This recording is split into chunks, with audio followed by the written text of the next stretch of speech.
Stand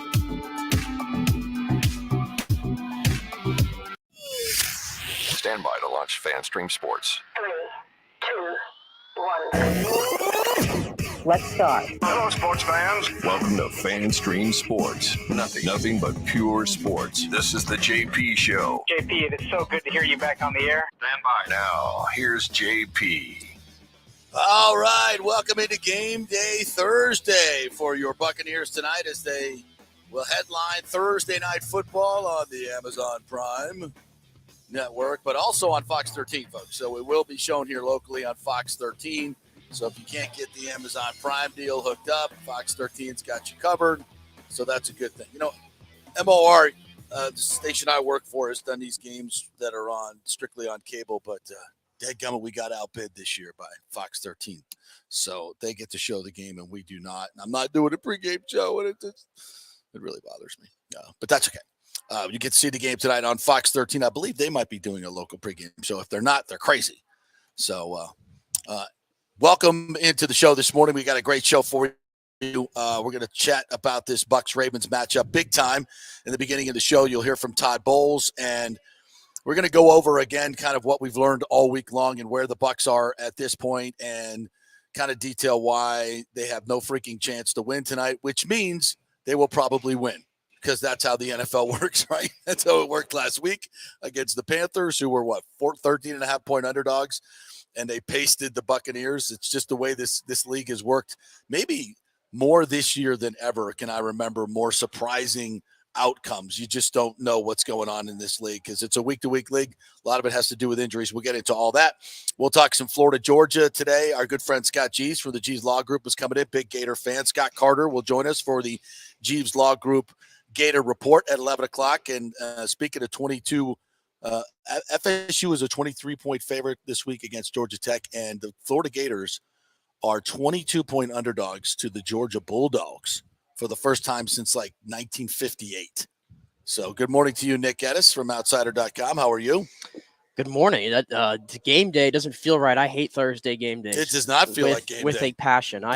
This is like the first Thursday where I'm not having to write about the game or something like that. Yeah. And I'm thankful for it because it's always ugly football, even though I know the Bucs are on tonight, but they've been playing some ugly football. I've never been a fan of this Thursday night football I don't like stuff. it. There's a lot of injuries. The Bucs have a long injury report. I used to love college Thursday night football. Remember, we used to have a pretty good game every Thursday night. Yeah, you don't get that now. Now you don't get because they don't want to waste their games against the NFL. They stick you with Navy and Temple. The NFL ruined that too. Yeah. But Thursday night felt like a good college night, That okay, we could do college on Thursday night. The NFL on Thursday night. It doesn't feel right. And the viewership. How long have we been doing this now? A long time. Is it 10 probably years a decade, now? Yeah. And the viewership for the Amazon has gone steadily down. From 14 million to 7 million. Yeah. Now it's probably going to go up because obviously Brady, Lamar Jackson, better matchup. But still, I have not been a fan of that experiment. But when the play-by-play guy is threatening to quit. When they're making jokes on the broadcast about how bad the game last week when the Saints scored in the first drive, Al Michaels was like, "Is this Thursday night football?" That's not good. He's got to feel like at the end of my career, I'm sitting here on Thursday night football. I'm getting paid a crap ton of money. Backup quarterbacks every week. Awful games. It's Thursday night. It's just right? Yeah, but I'm here though. As I said, I got my there it is, the creamsicle there. Yeah, very nice. Bucco Bruce, a lot of orange in my colors today. I'm sporting lightning colors today. I see that you got your cover again. We got the win last night at Anaheim 4-2. That's not a good hockey game. Did you watch any of it? Yeah, I thought it was okay. Pretty wide open, I thought. Not a lot of shots. I don't know. It was okay. Maybe I was just too tired, bleary-eyed. Yeah, 10:30 puck drops aren't for me. Yeah. Just put it that way. Yeah, but they get the win last night, and the story there is Brandon Hagel scored for the third straight game. Snipe. He gets the power play winner, and then they add an empty netter, and they win 4-2 at Anaheim, who's a bad hockey team right now. So they'll play Friday night at San Jose. But it's all about the Bucs tonight, and Raymond James Stadium. Was 8:15 kickoff? 8:15, 8:20, give or take. Somewhere in there. Should be a packed house. So there, I don't want to poo-poo it.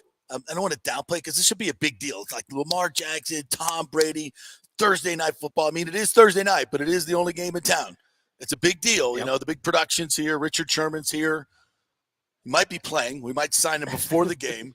You know, we could. Who's the big Andrew Whitworth? We could throw him in at left guard for Nick Leverett, I think, and get a better. I mean, maybe we could throw Fitzpatrick in there. Yeah, well, at this point, at least he doesn't mind getting hit. At least he can move around. All right, so obviously the big deal is injuries here, and for the Buccaneers, their entire secondary is decimated. I was just going over the official injury report here. Look at this.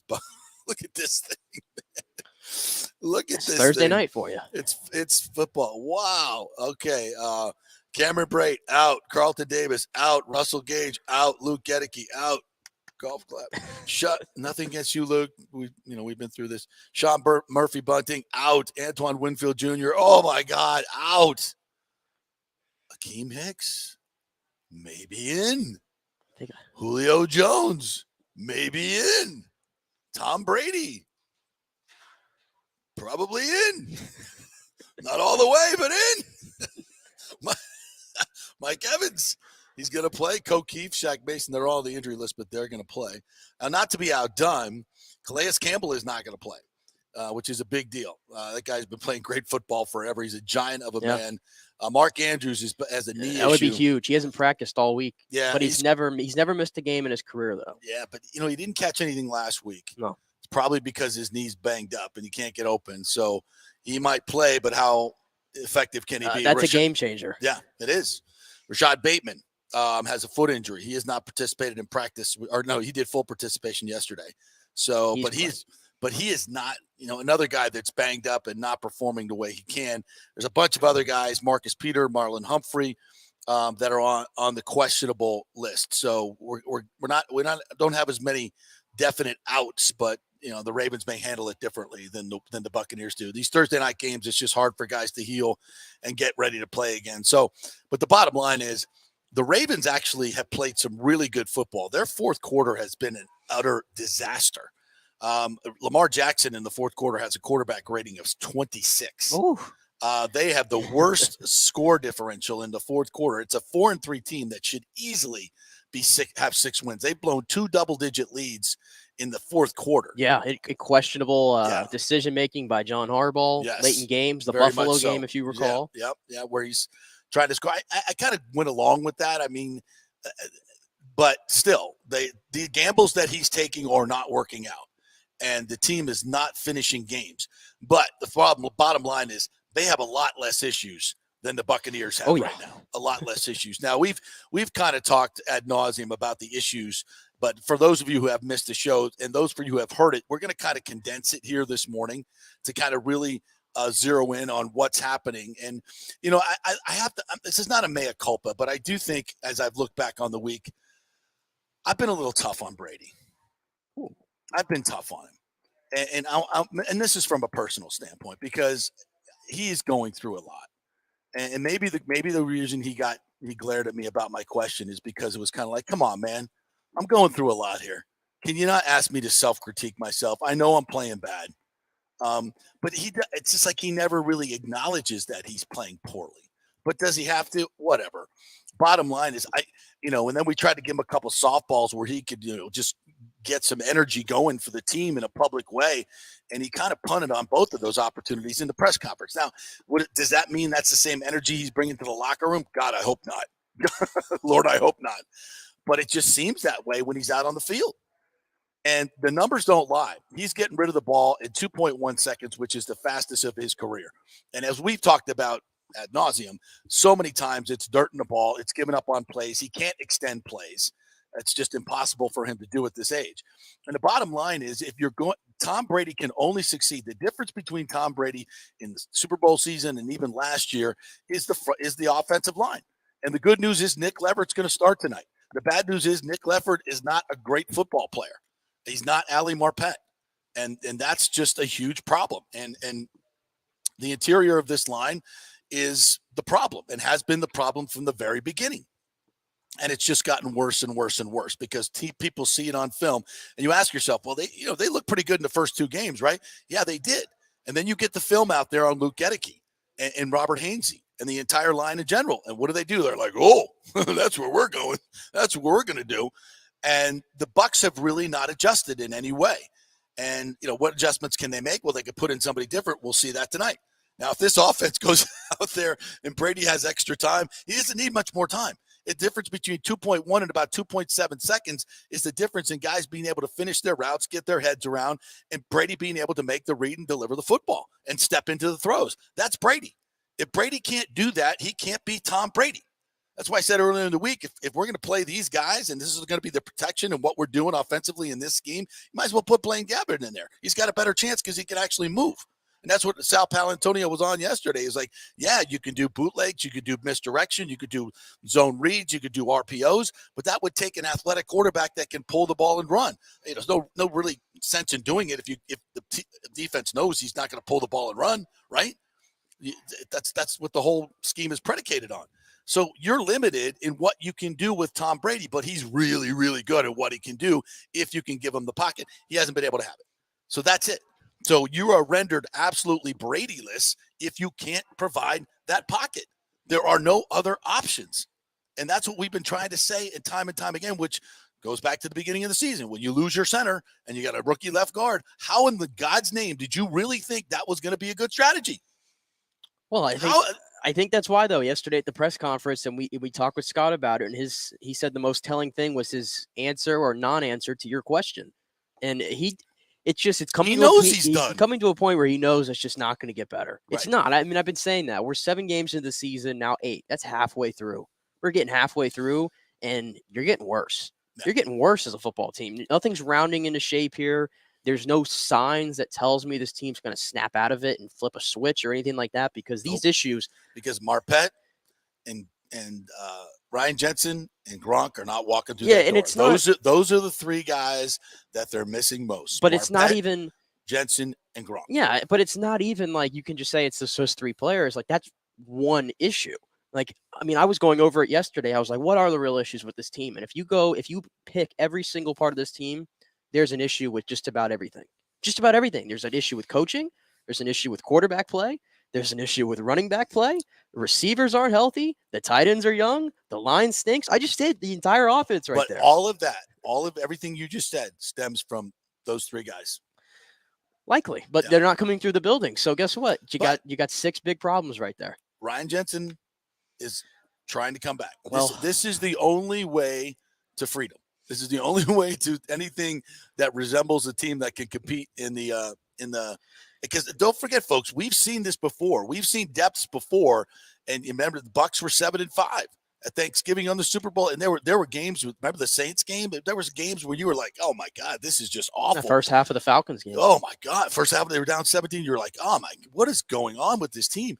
But they always seem to have some ingredients there to be able to overcome it where you don't see that now. I knew they could rattle off 20 points in about 10 minutes of play if they really needed to. Right. I always knew it. But right now, I mean, hell, we're at the point where I don't even know you could score in any given game. So what are to me, the only way this season gets back on track is Ryan Jensen coming back, Hainsey moving to left guard, and they have an interior line where Brady can step into throws. It's not just the pressure. It's the fact that he can't step into the throw. And if he can't step into the throw, he can't be accurate. Yeah. And if he can't be accurate, again, Brady is useless. And I think tonight must win is one of the biggest cliches, but it really is true right now. You cannot, and I say must win, but then again, I look at the division and it's not a must win. It's not a must win, I guess, from that standpoint, but for a confidence standpoint, you need it going into Los Angeles in 10 days after this. I still think, they got Germany, right? First, and then the Rams. I think it's the Rams, then Germany. The Rams, okay. So they've got time to figure, to hopefully get some of these guys back. Now, listen, maybe Nick Leverett makes that much of a difference. This is a big game for him. If he steps up, and what a great story he is, and the Times wrote a great story today about him from North Carolina Central up there in Greensboro. I mean, I used to cover that program. That's a SWAC program, or SWAC or MEAC, one of those team programs, historically black college, where the facilities are just so deplorable. I mean, it's small college football. And to come up from that into the NFL and to get a moment like this on Thursday Night Football where, how wouldn't have we ever talked about a backup guard with this much with this much fanfare. I mean, this guy's going to be in the freaking spotlight. So this is his moment. It's a luxury that we haven't had to talk about the offensive line play in about a few years here. Yeah. But if for some reason the pocket holds up tonight and Brady's stepping into throws and the ball's getting downfield. And by the way, we said this, and Pewter Report wrote a great article on this today, and has some great video. And we've been talking about this all week long. Rachaad White has got to be RB1. And I actually, when I was in the locker room the other day, I was talking to Rachaad in the back of the locker room, me and the guy from Channel 13 or Channel 10, and it was just us two, and we were just, talking a little bit. And at that point, the PR guy comes over and he goes, because now there's like a screen or a backdrop actually in the locker room, and they bring guys up, the big name guys up to talk to the media asked for. And so it was just me and him talking about it. I was about ready to really get into some good, one-on-one stuff with Rachaad, and they called him up front. And as I was walking up front with him, he's like, why do they want to talk with me? And I'm like, because you're RB1 this week. He looks at me and goes, what? I go, I was just kidding, but you should be. and he laughed. And I said, he laughed. He's like, well, maybe someday. And I said, well, maybe sooner than you think. I mean, the snaps are getting closer. Yeah. He is getting way closer to Fournette now. And as much as we love Lenny, and this breakdown on Pewter Report is exactly what we've been talking about all week, but it really does a good job of showing it. His pass blocking has not been great. His decision making in the short yardage has been terrible. The line blocking hasn't been great, but sometimes there are holes there and he's missing them. He's just not the same player this year. He's not. I kind of poo-pooed the whole thing where he was a little overweight. He's just not. I don't think that's his issues necessarily. I think the things that he's just an old running back that's had a lot of miles on him. That's part of it. That's definitely part of it. I just think a lot of the issues with Leonard Fournette, the offensive line being so good the last 2 years, has been able to hide that. Yep. And that's kind of what I've been saying. Like when I've been like maybe down on Leonard Fournette, I'm not saying it because I don't like the guy or anything like that. I'm saying it because he has limitations to him. He doesn't have much burst. The vision's not there. I know he's learned how to catch the ball a lot better than he did in Jacksonville, and he's become Brady's safety blanket. At least last year he was. Yep. He's never been this idea that just because he's a big running back that he's a great blocker. That's never been the case. No. And this year more than ever, the Lenny Shuffle is just taking center stage. Man, is it ever? We've seen it. Last year he was just pounding the ball in there, but there were holes and there was movement. And it's such a different thing when you're not getting any movement up front. There's just nowhere to go. So you got to have a back who's got a little bit better vision, a little bit more burst. You're asking him to do things that he's just not good at. And that's Rachaad White. I mean, and listen, if Jalen Darden and Scotty Miller are going to occupy roster spots, I don't care how much Tom doesn't like him. You got to have somebody out there to take the top off the defense, just to take the safeties deep, to clear out underneath and get some room going. And you've got to take shots downfield because right now the safeties are coming up. They're playing close to the line. They know Brady's going to get it out because he doesn't want to get hit. They're so predictable in everything they do. You got to change up what you're doing. You just got to change it up. You got to do it with different personnel. So, let's see what we see tonight. It's a short week. You don't expect them to make a lot of big different changes. It's hard to do, but they've got no chance with the status quo of what they've been calling on offense and the personnel they've been using. They've got to change the personnel a little bit. You have the worst running game in the history of the game. Yeah. Why not put Rachaad White in there as running back one? Why not? Why would you not do that? Well, it literally can't get any worse. The only reason you wouldn't is because you're going to hurt some feelings. They're just not doing a good enough job of blocking when Fournette's out there. Okay, that's just the answer. But Rachaad White's 4 for 4 in short yardage, and Lenny's 3 for 16. It doesn't matter. JP. It doesn't matter. It doesn't matter. That's not a big enough disparity. No, it's not. No. And Fournette is one of the lowest. No, because it's not in the game plan. And Fournette's metrics, as far as yards gained, expected stats yards don't gained. matter. That's right. Stats don't matter. That's right. All right. Okay. So just keep doing what we're doing. Yes. It's going to get better. Yeah. We're just going to execute. We're doing the best thing that we can do on that play to get the job done. Right. I'm making the right calls on every single play. And if it doesn't work, we're going to get back into the drawing board and we're going to try to fix it. Okay. Yeah. And then we're going to execute better. We're going to execute better. We just need to execute better. We just need to execute better. Okay. We got to coach it better. We got to play it better. Show's over, everybody. Thanks for listening. I mean, what's sad is we're just fooling around right now. Mm-hmm. But I'm actually telling you a true story of how I believe this coaching staff feels. Yeah. That's what's sad about it. That there's an unwillingness to change. There's an arrogance to change. I mean, I said that at the beginning of the year. I said there's an arrogance to this coaching staff that they have this weird loyalty and this weird just unwillingness to change and try to adapt to a game-by-game situation. It's just not there. And that's a difference, I think, big time between Todd Bowles and Bruce Arians that we've undersold a little bit. Big time. But to your point about the personnel, you mentioned Jalen Darden. If I see Jalen Darden one more time, I would have cut him. He wouldn't have made this team in my world. There's no way. I mean, what's the point? I know it's a small thing, but what's the point of put Scotty Miller in there for that situation? Right. At least have him in there, run deep on a few routes, see if you get lucky. Just anything. Put Scotty Miller back to return punts, please. Because I mean, I'm so sick of seeing this guy run to the sideline. It's unbelievable. I mean, it's tough to watch because you're watching somebody who just literally is scared to get hit. He's scared to get hit. And let's give him a jet sweep. A jet sweep. Yeah. And by the way, on that play, everybody else falls down so he can run to the end zone. On that play, by the way, this is the NFL. Okay, the holes are not going to be like this more often than not. They're going to be like this. There was a seam between Evans and whoever the blocker was. Yes. I think it was Shaq. Yeah. And he totally just he just dove for the ground. He's dove for the ground. Not a player. No, he's not a serious football player. All right, so let's get to Todd Bowles from yesterday. We get a little bit of information as far as what's going on in the injury front and a couple other little tidbits. Not very long, so we're listening to Todd Bowles from yesterday as we get set for the Ravens and Buccaneers. Afternoon. So who will be your starting guard? Is Luke out? Luke will be out for this one. Leverett will start at guard. It's good. What was it about Nick during the preseason or even in his last game that you liked? We liked him in summer camp. He was feisty. He was smart. He was one of the first ones in the building. He studied. He had some technique things to work on, just like Luke, but they were neck and neck in the spot, and we like his aggressiveness. He is aggressive.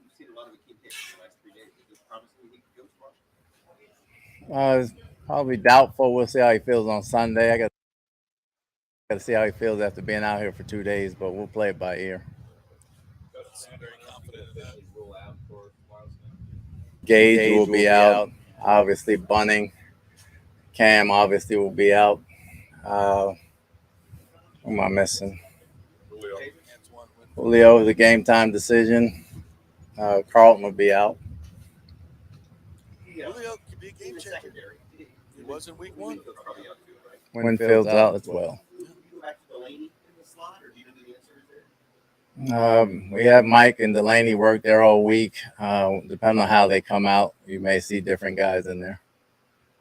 Obviously, both teams are facing the short week, but what's the biggest challenge that teams have to make, going in with just 4 days off? Really healthy bodies. You want healthy bodies, then you got to do as much mental work as you can because you don't get the physical work. So that's probably the biggest preparation part of going into it. So you're going into a game playing full speed when you really haven't seen it full speed. To have the ration injuries at DB, is it almost as challenging as it was last year? Have that many down? Just as challenging, but again, we have guys to make this team for a reason. It's throughout the league. You have to almost get used to it and get guys ready to play regardless. So we're prepared for it and we're comfortable with the guys we have. Couple more. You've seen some of the playoff contenders kind of reload their team a little bit with some trades over the last week or so. Is this team in need of a trade before the deadline on Tuesday? If something comes across our table that we're interested in and we think we can get some value, I'm sure we'll look at it. Have you been actively searching? Probably a question for Jason. But you always want to be balanced. In the first 2 games that you won, you ran it about 48% of the time. They ran it about 48% first 2 games you won. I know you're not running it successfully. That might be part of it, but just in general, do you need to be more attempts at doing that, or just what you thought about? I'm sure it does, and being successful has a lot to do with it. We try to take what they give us at most points, but at some time we're going to have to run the football. Yeah, that's such a weird situation because they did run it 48% of the time, but they were running it well. And then they got behind against the Chiefs and didn't run it at all. So that skews the numbers a little bit. They only had 6 runs in that game, and it's a smaller sample size. But the bottom line is, that would suggest that you should run the ball more. But when you're the worst running team per yard, it's not only just total yards, it's yards per carry, which is way more important. Yeah. It's when you're running it, you can't run it. And you can't just keep beating your head against the wall. That's just such a conundrum right now. That's why I've been less critical of Byron Leftwich, because with what he's working with right now, there aren't a lot of answers. Well, here's the thing, in regards to running the ball, because there's a lot of calls for, why don't you run the ball more? I'm hearing that on a lot of the national shows, and I almost have to take it with a grain of salt, because they're just not as plugged in as you think they are, folks. When they say certain things, they're just not. They're just not. And I see a lot of people saying, like, Tom Brady, good people, but they're like, Tom Brady can't throw 50 times.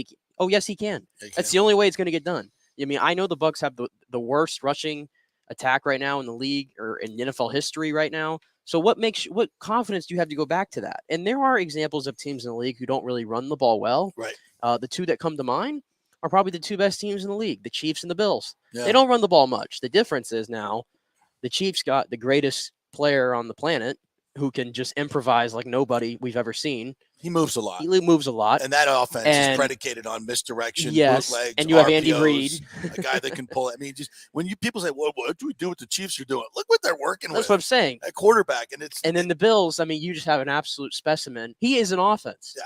Josh Allen is an offense himself. Same thing. Yeah, he's an offensive scheme. And you can't do anything that the but Bills that's the or difference. Chiefs Brady's not doing Eagles it. Can't do any or of that. any or Rams, anything that these other teams are doing, you can't do it with Tom Brady at quarterback. You just can't. It doesn't work. So you're limited. You're limited on a lot of things that you can do. So what you're saying is the Bucs are basically the Rays right now. Yeah. It all has to be perfect for them to work. It just has to be perfect, though. You can't. I know it sounds like such a broken record, but when the most important thing, if you have Tom Brady, you have to have an interior offensive line. And you decided to just punt on that when the guy got hurt on the second day of the season. You never made a move.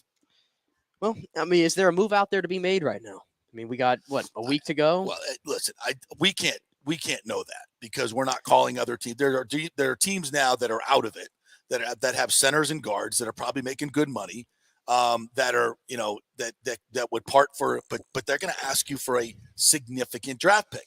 So here you are as Jason Light, and you have to say, do I want to give up a significant piece of my rebuilding process? Which guess what? Tough part. It's coming, folks. It's coming to gamble on Tom Brady's last year. I think you have to. You owe it to Tom Brady. Well, given everything that I would have done that back. I would not have bet. I would not bet that Gedeke was somehow going to become a serviceable guard in the NFL with a new guy at center as well. That was a horrible gamble that you lost by the way, tremendously. Even if they were thinking like, oh, we might have the next Kappa here or something like that, it's not like Alex Kappa came right into the league and was, and he's not even. And plus, he was surrounded by good players. He was surrounded by good players, but he came into the league and he wasn't playable. He wasn't good. He was not good. Even the best that he became now, I would say, is probably decent, serviceable. It takes a while for guys that have been playing in the SEC. Yeah. Or the AC or major Power 5 conferences to be able to step in the NFL and be a good offensive lineman. To ask what you've asked of Luke Gedeke and Hainsey, I said it from the very beginning. This is a bad gamble. It's not fair to Gedeke, and it's why we're not fair to Gedeke at all. Like we're criticizing his play because it's what we have to do. No, but that's on Jason Light and the coaching staff. What's he supposed to do? Exactly. He knows he's out of his depth. Of course he is. I mean, it's ridiculous. And this is on Jason Light, and it's on the coaching staff that they haven't been able, that they went with that gamble in the first place. It was never going to work. Yeah. And this is the residue of it. And that's it. I'm sorry, but that's what it boils down to. All these issues boil down to that. You can't score. The reason you can't score is because you got an immobile quarterback, and you gambled that Gedeke and Hainsey were going to be able to hold up in the middle, and they can't do it. Can't do it. So here we are. But so now, do you go out and I don't know what's out there, but if they're we see these teams trade these guys all the time, and not all the time. Good offensive linemen are not traded all the time. I take that back, but there's possibilities.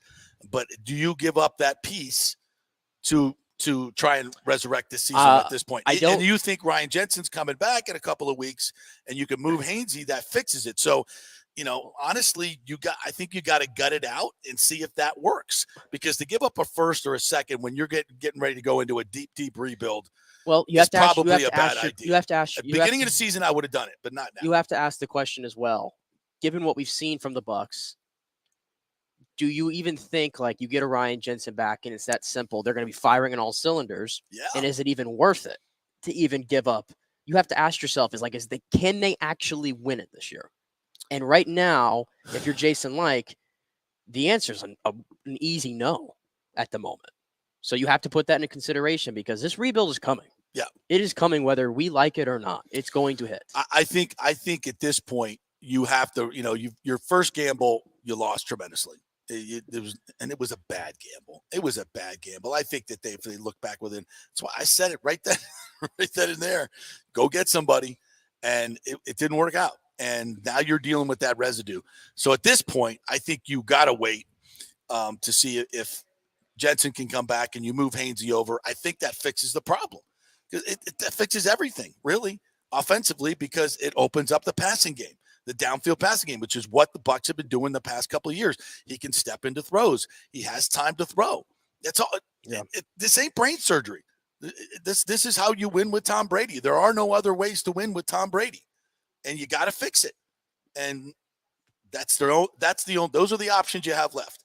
Wait for Jensen to get back. That's why if you can steal it tonight. And here's something that's very interesting. You just sent me, and I was in the process of actually checking the line on this game. Okay. I bet this game on Monday, and the Ravens were a 1.5 underdogs. No, they were 1.5 favorites. So right now, the Bucs are a 2-point favorite in this game. How in God's name are the Bucs 2-point favorites in this game? It's gone in 2 days. It's gone from 1 point. The Ravens.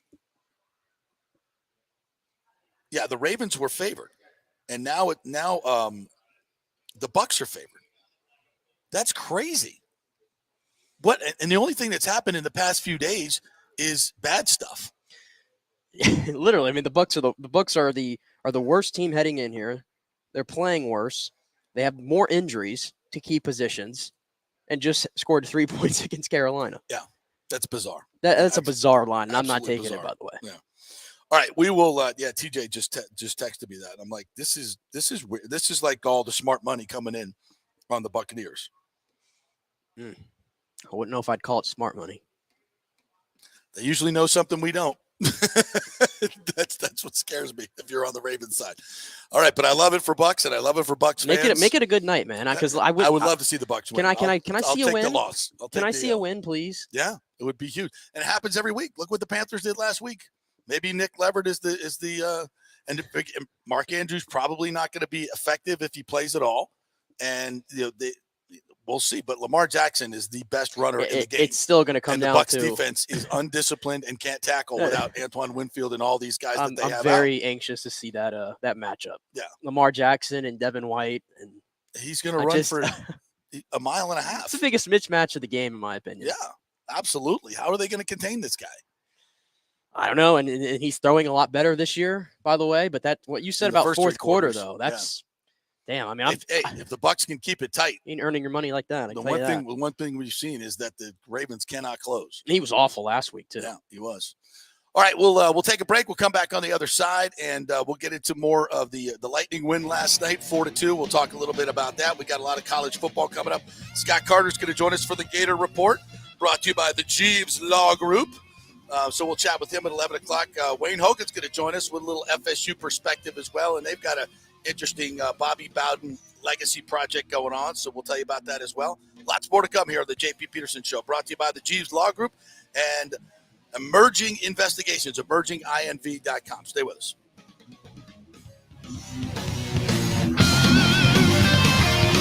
JP here for the Jeeves Law Group. I've known Scott Jeeves for quite some time, and he's just like us, a huge college football fan. He loves his Gators. In fact, he sponsors our Gator Report every Thursday at 11 o'clock with Scott Carter from FloridaGators.com.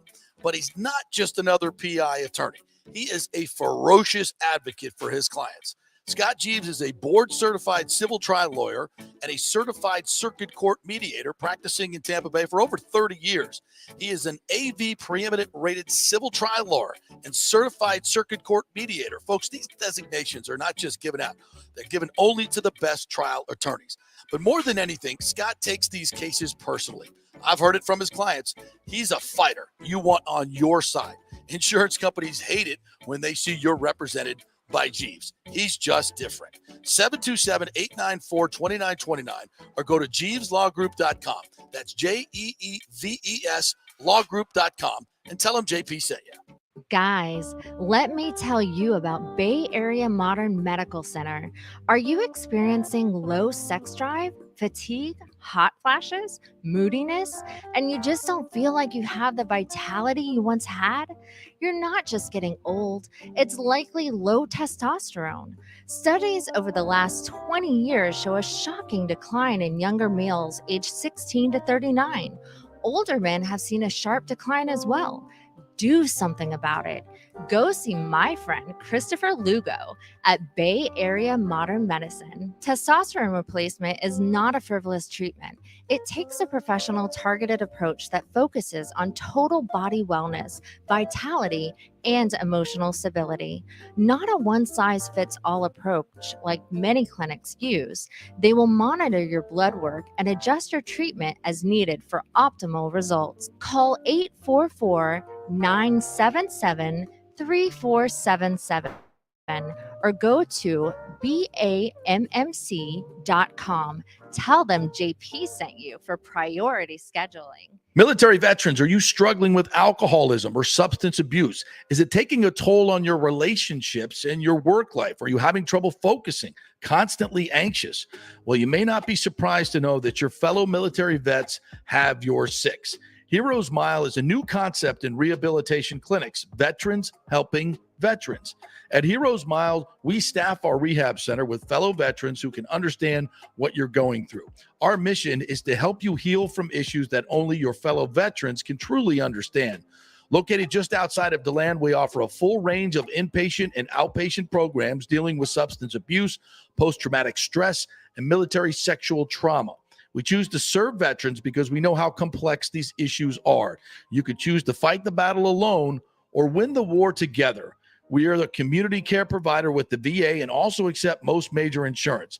At Heroes Mile Rehabilitation Center, we have your six.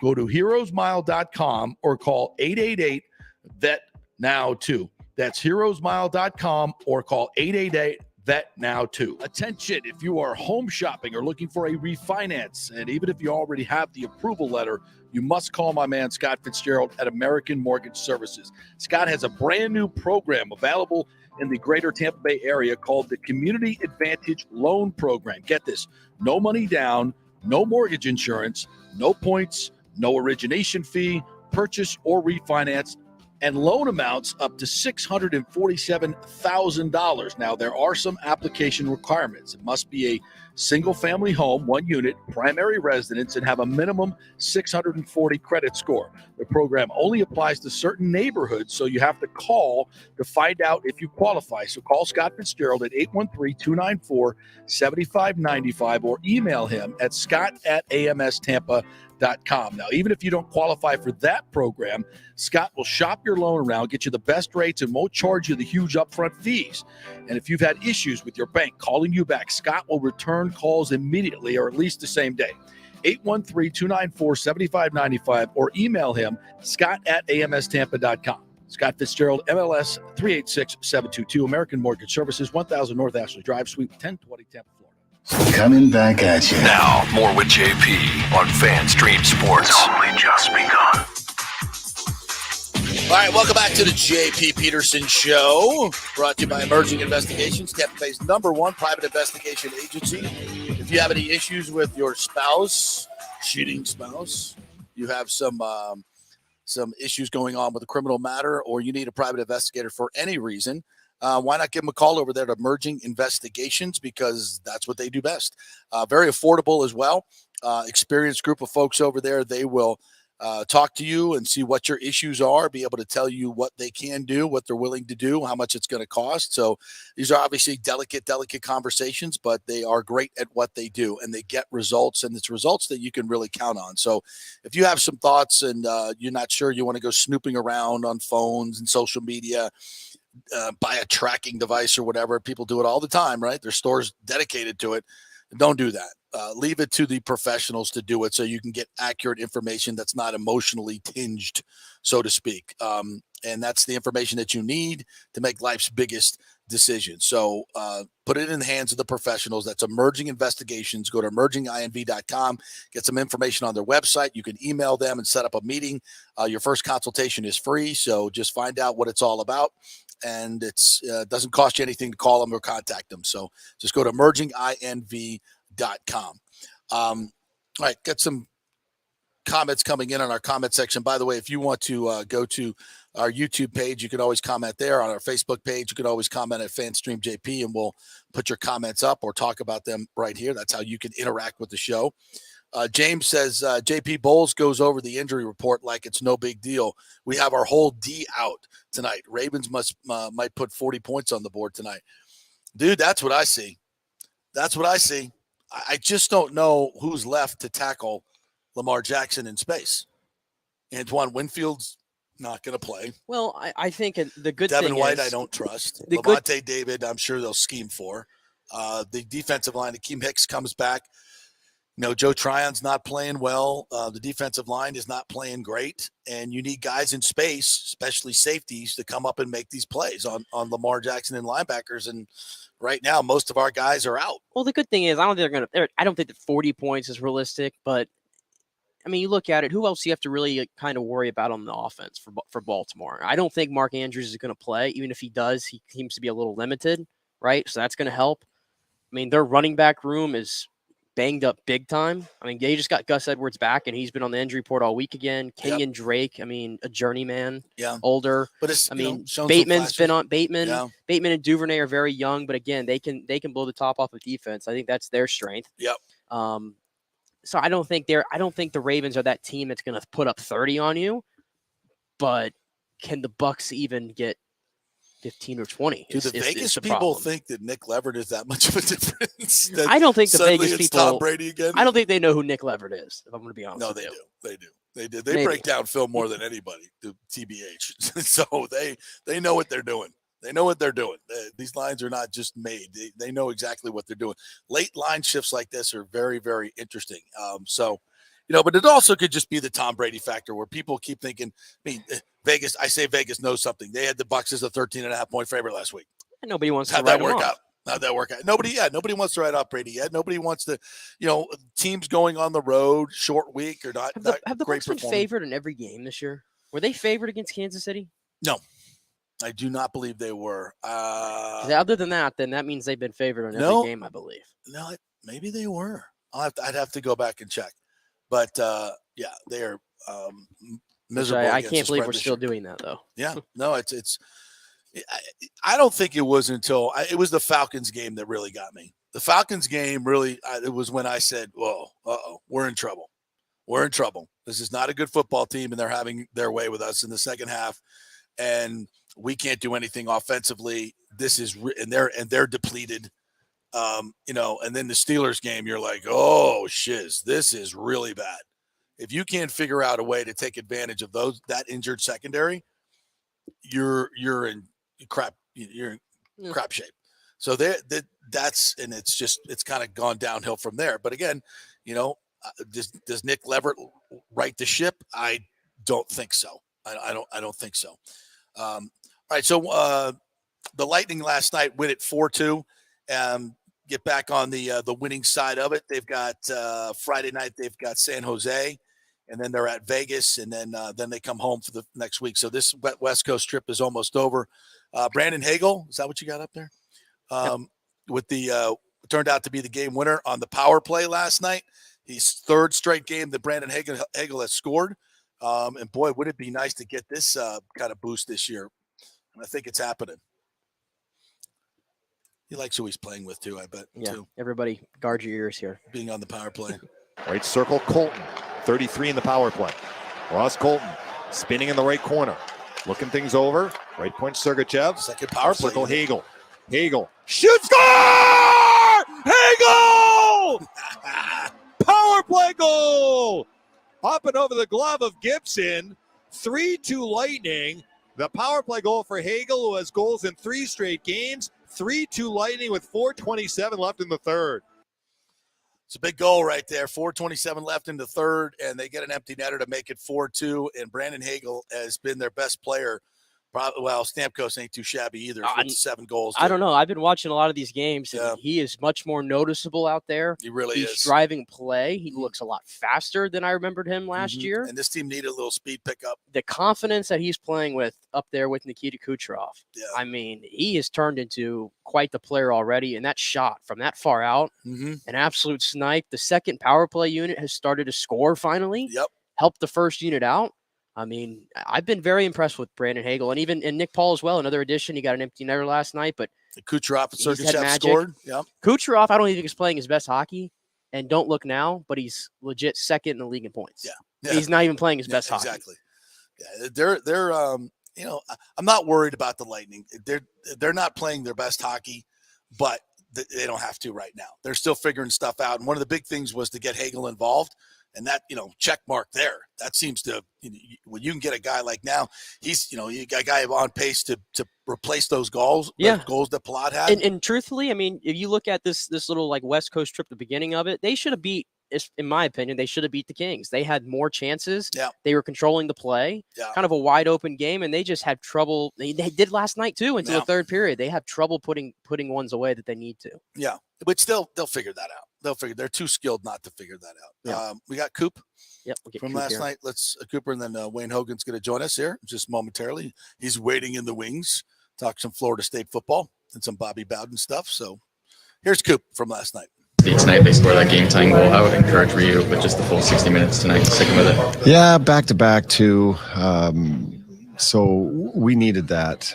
We thought, as they said last night, it was a pretty good 35 minutes.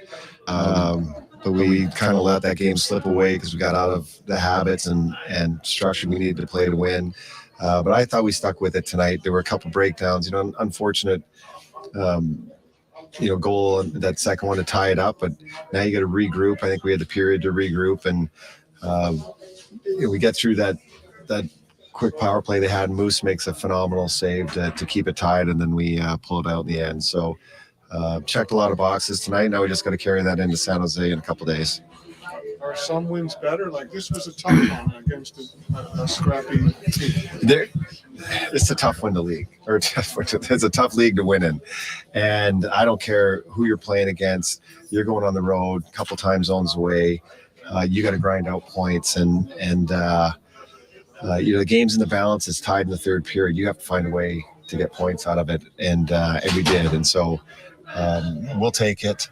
And like I said, let's build on this. We can come out of this road trip 2-1. We'll be really happy. Perbix looks really calm and collected back there. How impressed have you been with them just so far? Well, again, as tough as this league is to win in, it's really tough to play defense in. And for him to step in and have just a couple of games of pro under his belt, but he's improving, and that's the big thing. You don't want somebody to be shy away from the limelight, and he seems to be getting better with every shift he's taking. And so I thought he took some great strides tonight. His puck poise was excellent. He's going to learn. He's by no means perfect right now, but he's improving, and it's good for him and good for our organization. You touched upon that savior guy made there in the third. I mean, a game saver perhaps, but does it rally the team too when they see that? Well, there's no question. I'm not sure if they had a camera on our bench, but everybody jumped up when he made that save because we had that view. There was a lot of net there when that pass got made, and he did the old 70s two-pad stack. We'll take it. That was the big thing about goaltenders is you have to make the timely save. And when the game's on the line, doesn't matter if the game's 2-2 or 6-6, are you going to make the save that's going to keep it tied? And Moose did that tonight, and the boys carried it the rest of the way home. It's John Cooper talking about the win last night. And by the way, you probably didn't hear the normal voices. asking the questions there. It's not for nothing. There was no Tampa Bay Times reporter there. They got the AP story, so they did not send Edward Encina on the road. The Athletic, Joe Smith, obviously has gone on to work at cover the Minnesota Wild. They're not replacing him with a Lightning beat reporter. So for the first time and any time I can remember, there's really not a whole lot any local media out there following your two-time Stanley Cup Champions Conference Final team. That is a major shift in local sports coverage, folks, and it's not good in my mind. It's not good. They don't feel like it's important enough to spend the money to send a reporter on the road. And, obviously these papers are in dire financial situations, so I get it. But, man, it's interesting. You can always get great coverage, though, from the Lightning website, TampaBayLightning.com, so you can get it there. All right, let's bring in our good friend Wayne Hogan, former sports information director at Florida State University and the longtime PR man for the greatest coach in the history of college football. I'll make that case anytime you want me to. The great Wayne Hogan joining us here, Bobby Bowden's best buddy for many, many years. What's up, Wayne? How are you, partner? Hey, thanks, guys. I appreciate you having me on today. Hope everything's okay. By the way, I got some time on my hands. I'll be glad to go cover the Lightning for the Tampa Bay Times. I'm sure Nick Geddes here would do that as well, but evidently they don't feel like the money is well spent. You've been in sports coverage for a long time, partner. Can you envision what has happened to the sports media landscape?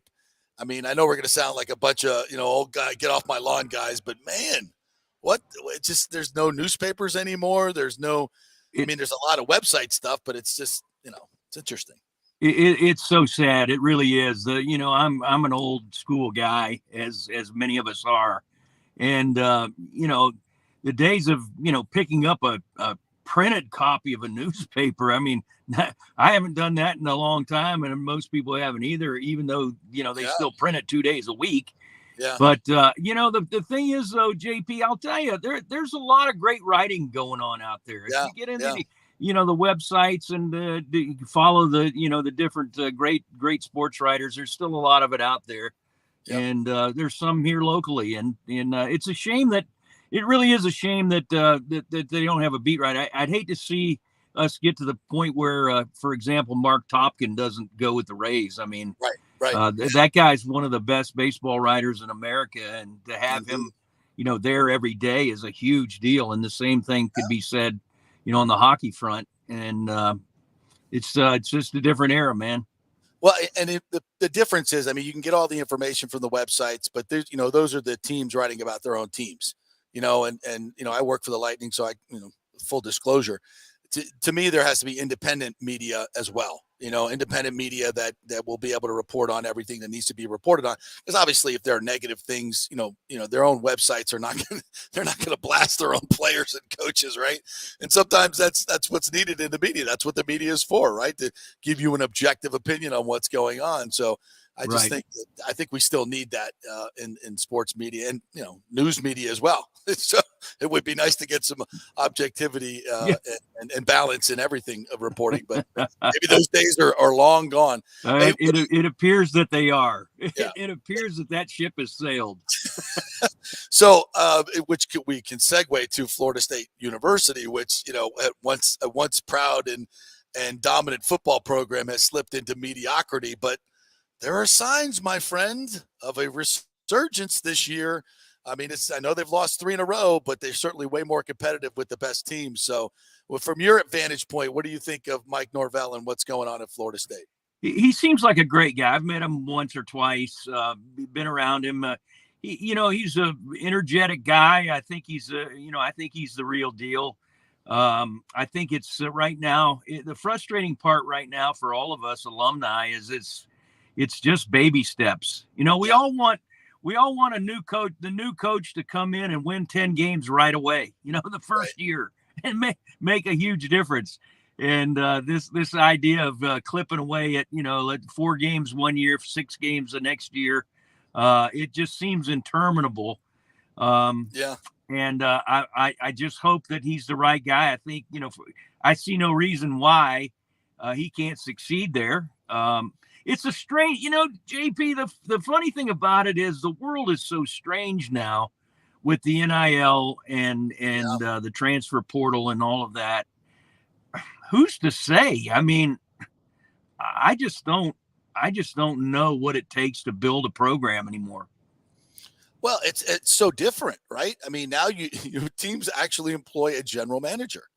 Like they have a general manager to manage the roster because of the transfer portal and the NIL. It's just like the NFL. You got to manage your roster from a year-to-year basis. NIL now, how big, how well is your NIL run? How much money do you have coming in? How can you funnel it to the players or pay the players? I guess we should say. Funnel has kind of a negative connotation to it. It's legal. It's legal now, right? You can do it right over the table. So how do we do that? And which teams are going to be best at it to get the best players? It's a whole new world out there. And I'll give you a funny one though. You think, that's what I think all the time is, gosh, do we have enough? Do we, whoever our, favorite program is, do they have enough money to get the right players in place? Right. Do they have enough coming in to make it successful? And then the whole apple cart is turned upside down by looking at Texas A&M, who went out and spent all this money and bought the greatest recruiting class in history, ever. And Jimbo can't win a game. It's crazy. So at least that's the good news, right? You just can't buy a football team and throw it out there. At least not yet. But we'll see. Not yet. It may get here. Speaking about the grand old days, you got a great project going on to kind of extend the Bowden legacy, if you will, and tell some people that your younger people or whomever and those that lived through it can relive it through the great dynasty piece that was done. And now you guys are building onto that with a legacy project. Tell us about it. Well, this is a project, JP, that was specifically spoken by Coach Bowden himself. When Coach Bowden agreed to do the project, it's called the Bowden Dynasty, a story of faith, family, and football. And it was expertly done by a guy named John Corey, who's a big time producer. And this documentary is just sensational. Yeah. And Coach Bowden agreed to do it. It's really a story of his life. It's a story of how he coached and how he treated players and other people around him, about how you can be successful and do it the right way, not have to cheat, not have to cut corners. Like the Canes. It is just a wonderful, kind of a last of his breed kind of a story, and it weaves this tremendous, work that talks about his life. And so I was fortunate enough. I worked with Coach for many years, as you brought up, and then later in life, as we were, involved in this documentary, I got a chance to be very close to him once again. It was kind of like there was a 20-year gap in between. Right. And when Coach Bowden was in his 80s, and we were doing this promotions for this Bowden Dynasty, we had many long conversations. And one of the things that he made clear many, many times is that he hoped that by doing this Bowden Dynasty, that it could get in the hands of young people. He said people that are in high schools and, maybe even younger need to watch this film, and they need to read this book, and they need to understand the principles behind it. Yep. And he really felt like the youth of our country needed this. And he wanted to make sure that was going to happen. So when Coach passed away 2 years ago, there was a number of books. There's a book that accompanies the film, and there's also DVD collections of the film itself. And my 501c3, the nonprofit Florida Rising Stars, we acquired the last remaining bastion of all of these materials, the last tranche, as I say, of these materials. And so we're making a huge effort to get these distributed in the high schools. We're taking cases of books and the DVDs, 2 copies of the DVDs, and we're taking them to high schools, and we're getting those in libraries and athletic departments and with counselors in high schools, and with the hopes that Coach Bowden's dream will be fulfilled. Love it. I love it. So that's the project. So how do people get involved? And I know we got a little fundraiser coming up that we're going to do as well. We do. We need a little cash to make this work. Like everything else, it doesn't come free. Right. We're a nonprofit, and we're looking for some financial support, as we mostly do. And our website is FloridaRisingStars.com. And if you go there, you can learn about how to contribute to this process. Right. We also, you're right, we're having an event with a bunch of FSU folks and other sports fans. It's going to be at American Social on November 14th. Mm-hmm. A little 5:30 to 7 event over there. And you're kind enough to, JP, come over as one of our ambassadors and MC this little function. And we're going to have some pretty good names over there, and hopefully raise some money to continue this process of distributing these Bobby Bowden materials. Yeah, I think it's an awesome idea, and it's a message that is sorely needed in this world today, not only for the young kids, but for adults as well. Faith, family, and football, hard work, integrity, all these things that seem to be lost in the world we live in. They still work, and they're the bedrock for his success, and it's a great, great story. If you have not seen it or need to see it again, you can do it through this. It's FloridaRisingStars.org, right? .com, FloridaRisingStars.com. FloridaRisingStars.com, and we'll have more information if you want to join us on November 14th as well at American Social. That's going to be a fun night for all the Seminoles. All right, Wayne, good stuff, my friend. Thank you for your time, and we'll look forward to chatting with you down the road. Thanks, buddy. Always great to talk to you guys. Take care. Thanks. All right, we'll take a quick break, and when we come back, Scott Carter will join us for the Jeeves Law Group Gator Reports. Big weekend for the Florida Gators. Heavy underdogs to the mighty Georgia Bulldogs. Could this be the upset for the ages in this storied rivalry? We'll talk to Scott Carter when we come back. We're brought to you by Emerging Investigation and the Jeeves Law Group, JEEVES lawgroup.com. Stay with us.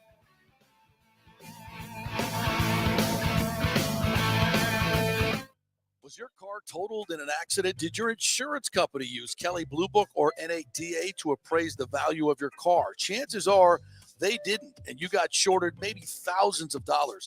Call the Jeeves Law Group for a free case evaluation because your insurance company may still owe you money.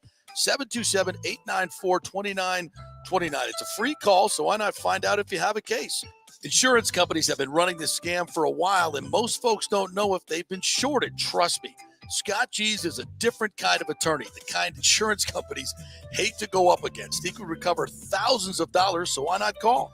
727-894-2929 or go to JeevesLawGroup.com. That's JEEVES lawgroup.com and tell them JP sent you. JP here for Emerging Investigations, Tampa Bay's premier investigation agency. Do you suspect your spouse is cheating or involved in a divorce, that your spouse is hiding money, an ex-employee or current employee with suspicious behavior? Is there a criminal matter you need help with? If you need information you can count on, using the professionals at Emerging Investigations is a slam dunk. Emerging Investigations is a licensed and insured private investigation agency, family-owned. Emerging is your ideal resource to secure evidence and validation, allowing you to make informed decisions in life's biggest matters. Led by industry executive Brian D'Antonio, Emerging possesses the experience and resources to get needed results. Emerging Investigations maintains an excellent reputation as a premier investigation agency. They are known for results. You're not just hiring a PI, but an organized, dedicated team using state-of-the-art technology. Their proven investigative methods produce crucial information used in criminal cases, insurance fraud, and personal injury claims. Many local attorneys, industry agencies, and your concerned neighbors all count on Emerging Investigations. Just go to their website, emerginginv.com, or call 813-291-FACT. That's 813-291-FACT 3228. Get results you can trust in life's biggest matters. Emerging Investigations. Now is the time to make sure your home insurance is in order. In the last year, many of us have made improvements to our homes. So call the folks at Italiano and discuss these upgrades to make sure you have enough coverage. According to a recent report, almost 64% of homeowners don't have enough insurance on their home, which is their most valuable asset. Also, a great time to make sure you have flood insurance. Even if your mortgage company does not require flood insurance, your home could still be at flood risk. Another big item as we enter hurricane season is making sure your pool enclosure is added to your policy and there will be no issue at claim time. That happens a lot. So call your friendly agent at Italiano Insurance to review your policies today. 813-877-7799 or ItalianoInsurance.com. Hey guys, Serena Fazan here for the Gold and Diamond Source. Are you looking for the hottest trends in men's jewelry? Ladies love to see men spice it up with something cool from the Gold and Diamond Source. Whether you're looking for a gold chain, fashion rings, even a pre-owned Rolex watch, or thinking about getting engaged, there's only one place to go. Go see my friends, Julie and Steve Weintraub at the Golden Diamond Source for your one-stop jewelry supercenter. It's never been more important to shop local and support the businesses that support our amazing Tampa Bay community. None better than the great folks at the Golden Diamond Source, 3800 Ulmerton Road, or online at goldendiamond.com. Let's go. Right now, back to the show with JP on FanStream Sports. All right, welcome back to the JP Peterson Show, brought to you by the Bay Area Modern Medical Center, BAMMC.com, and the Jeeves Law Group. And we want to welcome in our good friend Scott Carter from FloridaGators.com. Our Gator Report brought to you by the Jeeves Law Group, JEEVES Lawgroup.com. What's up, Scott Carter? How are you, my friend? Hey, JP, doing well, man. Heading over to Jacksonville in the morning and see how Saturday goes. Yeah, 22-point underdogs. I think this is the biggest spread since 1958 for the Gators to be this big an underdog to the mighty Georgia Bulldogs. Is that right? I think it's actually 48. So it's been a while. Wow. You just don't see this point spread too often in this rivalry. And, it just kind of says where the programs are right now. The Gators kind of, coming in at 4-3. Georgia, I mean, they've number one defending national champs, won 22 in a row in the regular season. So not a lot of people giving the Gators a chance. I kind of think they're going to play better than a lot of people think. I don't know if they can play well enough to win. You got to play 60 minutes against this Georgia team. That's been a hard thing for Florida to do. I mean, they haven't really put together a complete game. That's why they're 4-3. I mean, they've been in every game and they've had a chance to make the plays to win the games, but they, whether it's a defensive breakdown, a mistake by Anthony Richardson, whatever, they've just been unable to do it for 60 minutes. Yeah, that's what, if you're a Gator fan, that's what gives you hope, right? I mean, the Gators went toe-to-toe with Tennessee. Tennessee beat Alabama. I think we all know that Alabama, and Georgia would be pretty much an even game. So it's not like the Gators are tremendously overmatched. It's not a home game for either team. We know what the atmosphere is going to be like. So, yeah, I mean, if you're betting this game, you got to take the Gators all day long because I think they are going to hang in there. I think this is I look at Georgia. Yes, they are a fantastic football team, but they struggled a little with Mizzou. They're not unbeatable. And I think if the Gators don't make major mistakes, they can stick in this game. Just let's go back to last year's game. That was a 3-0 game 2 minutes before the half, and we can recall what, it was a disaster for Florida. But the point is they played them toe-to-toe, right? Yeah, it really was, JP. I mean, 3-0, as you said, with about 3 minutes to go in the first half. And, Florida got interception deep in their own territory. And, you didn't know there was still enough time for them to try to make something happen. Richardson, picked up about 8-9 yards on a run, but he fumbled. Georgia got the ball, scored the next play. And then it really fell apart there. Right. They tried to do something with the next drive. He throws a pick, and Georgia scores again. At that point, I'm thinking, okay, just get out of here down 17-3. But they come back and try to run another play, and he throws a pick that was intercepted for a touchdown. So in terms of disaster sequences in this rivalry, it's probably hard to top that one for the Gators. I think 12 plays 3 turnovers and 21 points for Georgia. So, yeah, they can't have a repeat of that, obviously. I don't expect a repeat of that. I think Anthony Richardson has grown a lot. That was his first career start. He talked this week about being nervous. He was in his own head a lot that week. Obviously, didn't play the way he wanted to. I think he'll be a lot better on Saturday. I just wonder, can Florida's defense do enough, especially if Georgia has to go back and start passing? Can they shut down some of those pass plays? It's just been an ongoing storyline with this team. Yeah. Stetson Bennett, the Georgia quarterback, he's taken the usual, when they're not scoring 60 points a game, everybody gets all over him, right? He's the problem. But look, the kid is what he is. He's not Anthony Richardson athletically, that's for damn sure, but he's got a lot of help around him. He's a smart kid. He distributes the ball well. But he is prone to mistakes as well. That can happen. And I think that's what you need. I think you got to have Stetson Bennett throw you a couple and the Gators take advantage of it. I think that's going to be a key. And that it's not like that hasn't happened before. I mean, so is that the formula for Florida to win the game? Get some turnovers and get some cheap touchdowns. Yeah, I think mistakes by Georgia are going to be paramount in this game. That's how Florida can pull off the upset, surprise some people, and keep away from their own mistakes like last year, like we talked about. I think Stetson Bennett, I mean, he's a little underrated in my opinion. I think the guy's a really good college quarterback, and he makes the plays that are there to be made, and that's a smart quarterback. And yeah, you're right. He's not going to wow people like Anthony Richardson can at times. Doesn't have the arm strength or anything that Richardson has, but he's got a lot of talent around him. Good offensive line, and he just gets back there, manages a game. And when he called upon in the passing game, he answers more often than not. So Florida, they are going to try to, get him under pressure, maybe do some things that make him increase his chances for mistakes. Don't know if he'll make them, but you got to put him, make him uncomfortable, as coaches love to talk about the quarterback, and see if they can make a couple of plays. Because I do think, besides being able to run the ball and helping Anthony Richardson out, I think that's the key for Florida, is to create some havoc on defense and maybe force Georgia into a couple mistakes. Scott Carter, FloridaGators.com, joining us here, talking Florida, Georgia. 3:30, right? 3:30 game. 3:30 CBS, yeah. So that never changes. And I love the atmosphere of this game. We even mentioned it a couple weeks ago. I think we were talking to it that Kirby Smart is trying to get this game back on campus. I think it's one of the great events in college football each and every year.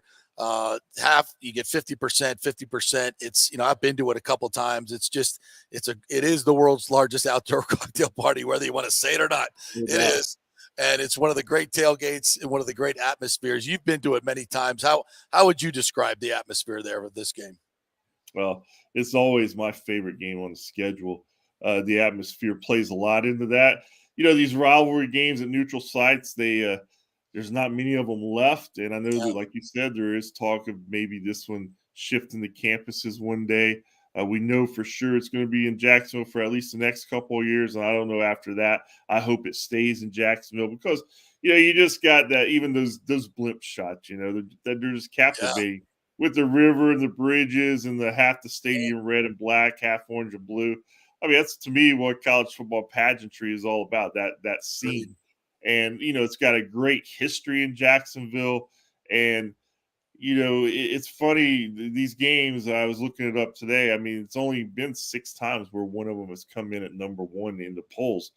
3 for each, second year in a row for Georgia. But yet the game has always carried such significant weight in the SEC and at times nationally too. So, nothing better for Florida fans if they can go over there and spoil Georgia's season, because Georgia certainly is, done it to Florida back in the 70s and 80s.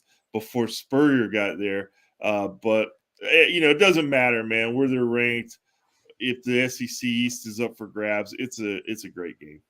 And do you think it's almost maybe working in Florida's advantage that you look at the schedule and next week for Georgia is their biggest test of the season? It is their season. They have to beat Tennessee. Yep. Do you almost think that maybe works in Florida's favor a little bit here? I think that's something that could work, certainly be that way. You look at the schedules that these schools have played up to this point. I mean, Florida's definitely played the tougher schedule. Georgia's big game is next week. it's going to decide the SEC East, could decide the national championship. I mean, right now, Georgia's 1, Tennessee's 3. So a lot at stake there. So if the Gators can come in here and play their best game of the season, they've got a chance. I mean, they really do. And I think it's just a rivalry game. We know, guys, there's always something weird that happens in these games. Exactly. Always. Doesn't matter who it is. Always something happens. And I think there are some signs on the fringe of this matchup, guys, where those things, I think, favor Florida a little bit more this year than Georgia. All right. What are those signs? I'm intrigued now. No, I'm just saying, Georgia having that big game ahead. I mean, to me, that's an advantage for Florida. Absolutely. I think Georgia's, they're getting all this like this is almost an afterthought, I think, with their fan base. Yeah. And it's Florida, they're going to take care of it. I just think that plays into Florida's hands. I think it often does. On the opposite end of the spectrum, it's probably played into Georgia hands a couple of times after Spurrier. But I think Anthony Richardson, to me, he's just due for the kind of game we're waiting to see. And I think if there's a game on the schedule where Billy Napier is going to put in his hands, I think this is it. So I'm curious to see what shakes out there. That's one thing I was going to ask you about. Scott Carter, FloridaGators.com, joining us here. For all his faults, Dan Mullen always had a couple of things up his sleeve for big games, right? He always had a couple of trick plays that seemed to be executed well and change a game, right? And it's happened against Georgia. So is Billy Napier that kind of coach? Do you think he's got a couple things up his sleeve, or is he just going to go in there and play it pretty close to just let his game plan work out the way he wants it to? What do you think? Well, I mean, we really haven't seen that side of Billy at this point. So I'm like you guys. I'm kind of curious myself. If he is that kind of guy, this is when you turn into that guy. So I want to see what they do come up with, because I think most people look at it as, well, with Florida's defense playing like they have been of recent, it's almost like there's not giving them much of a chance. But I think if you can do some things offensively and try to outscore, but I thought he called his best game really against Tennessee. I think that's what they're going to have to kind of play again. Yeah. They're going to have to play in a kind of try to make it a shootout game. I think that favors Florida in this case. And if they can do that as they did in Tennessee, keep away from the turnovers, which they did up there, they can make it a game and make it interesting. I mean, they lost 38-33 up at Tennessee. It was closer than that until it got a little bit away in the third quarter until they fought back at the end. Yeah. But I think that's the way they're going to have to play. Any emerging players, and I think this is a week where the receivers really, really have to step up for Anthony Richardson. I mean, we always put everything on the passing game. Obviously, he's gotten good protection, a really good offensive line Florida has. But I think they're going to need some big plays out of these guys, and I think that's where you could test Georgia a little bit in that secondary. And who do you think the guys that really have to have big games for the Gators to win? Well, I mean, besides the obvious, if Anthony Richardson is going to factor in the passing game in a big way, I mean, I look at Ricky Pearsall. He's the playmaker there. He's not necessarily over the top, but just in those intermediate routes and with the ball in his hands after the catch. But I go back. I just think they're going to, to me, either Montrell Johnson or Trevor Etienne are going to have to make a splash play or two to really help Richardson out. So I'll be, if they can't run the ball on Saturday, that's going to be a big issue, because given Anthony time, I think they'll do that in the passing game. Then it's up to him to make the plays. And I think he'll do some things in the running game too. But he's got to have Etienne and Johnson moving the chains to help him out, because you just can't give it all on him. Georgia's too good of a defense and too smart of a coaching staff and to allow that to happen, All right, well, we're giving away 4 tickets courtesy of the Jeeves Law Group for the best videos that say, why are Gators better than Bulldogs? So be creative with it, and we'll have some fun with it. You always we're going to pick 2 winners on tomorrow's show. So if you would get your videos in, folks, we'll pick 2 winners. But the fan part of this is always awesome. You guys do a great job at FloridaGators.com and telling all the fans the stuff they need to know, what special stuff is going on before the game, timing-wise, any other events going on. I know Well, and I know there's the baseball teams are having a game Friday night, Georgia, Florida. That thing I think gets about 10,000 now. Last year, they've been doing that for a couple of years. Where the Jumbo Shrimp play? Yeah, right there next to TIA Bank Field, right there.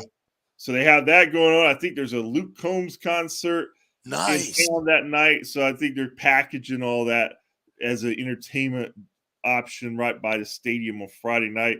And then, of course, JP, you know how it works. 6 a.m., they'll be showing up and drinking their cocktails, man. So, Friday morning, not Saturday. Saturday, yes. Yeah, the RVs are already there. That's right. Yeah. So, there's some people who said, hell with work this week. I'm going to Jacksonville. That's where they already are set up. Well, if we got a little cold front coming through, the weather's going to be perfect. So, man, it's going to be a great weekend to be in Jacksonville. I've made the mistake of buying tickets last night for the UCF Cincinnati game. That's just not a smart decision on my part. Well, we're talking about this and the atmosphere, and you should sell those tickets and just drive up there. And even if you can't get into the stadium, man, it's such a fun atmosphere outside. I always tell people if there's one game you want to go to every year, it's this game because it's just such a unique environment. Yeah. And there's a reason it works, man. It's the reason they've been playing for 90 years now in Jacksonville. Right. It works. It works. It's a great venue. Yeah. Well, enjoy yourself, my friend. We'll talk to you next week. Hopefully you'll survive it all.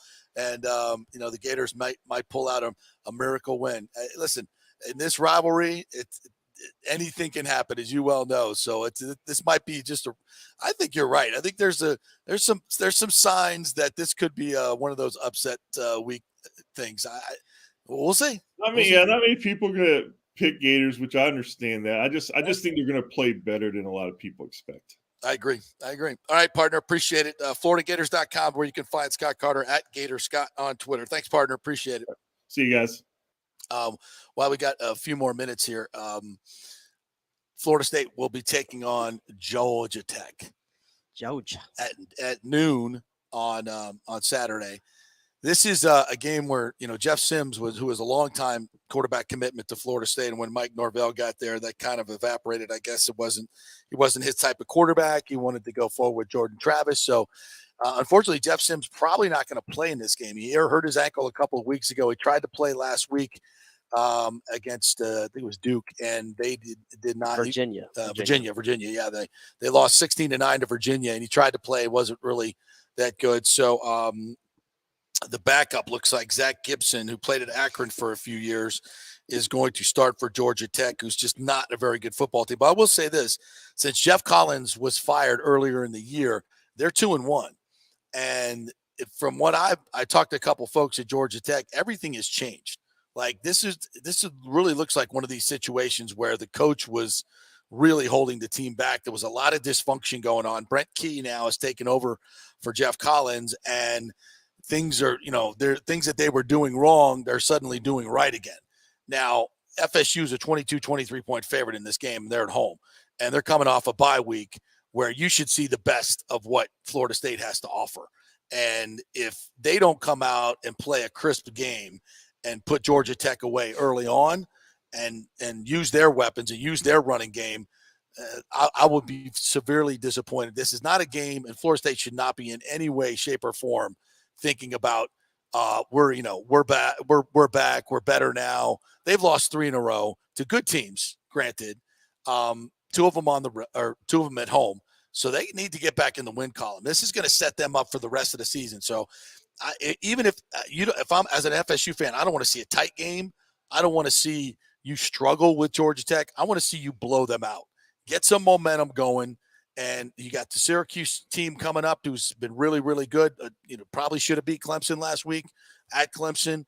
You got Florida. You got Miami down the road, who you shouldn't go on the road and beat because Miami's in a free fall. But that's a rivalry game. You don't know. So there's a lot to Florida State to play for, and it starts this week against Georgia Tech. Yeah, I don't think there's any concern there, at least on my part, against Georgia Tech. I mean, again, they're one of the worst FBS teams I think there is out there, or at least Power 5 teams. I'll put it that way. I mean, I've watched a couple of their games, and it's against UCF. They weren't particularly impressive at all. I think that was the last game for their head coach before he was fired. So I'm not really concerned. I think if you're FSU, I want to see more of your – this is a game I think you can overwhelm them with your skill players. I want to see a lot more of Trey Benson than what I've seen. Let's let him continue to get comfortable in there and maybe make that transition of him being a 15 to 20 touch guy. I want to see that.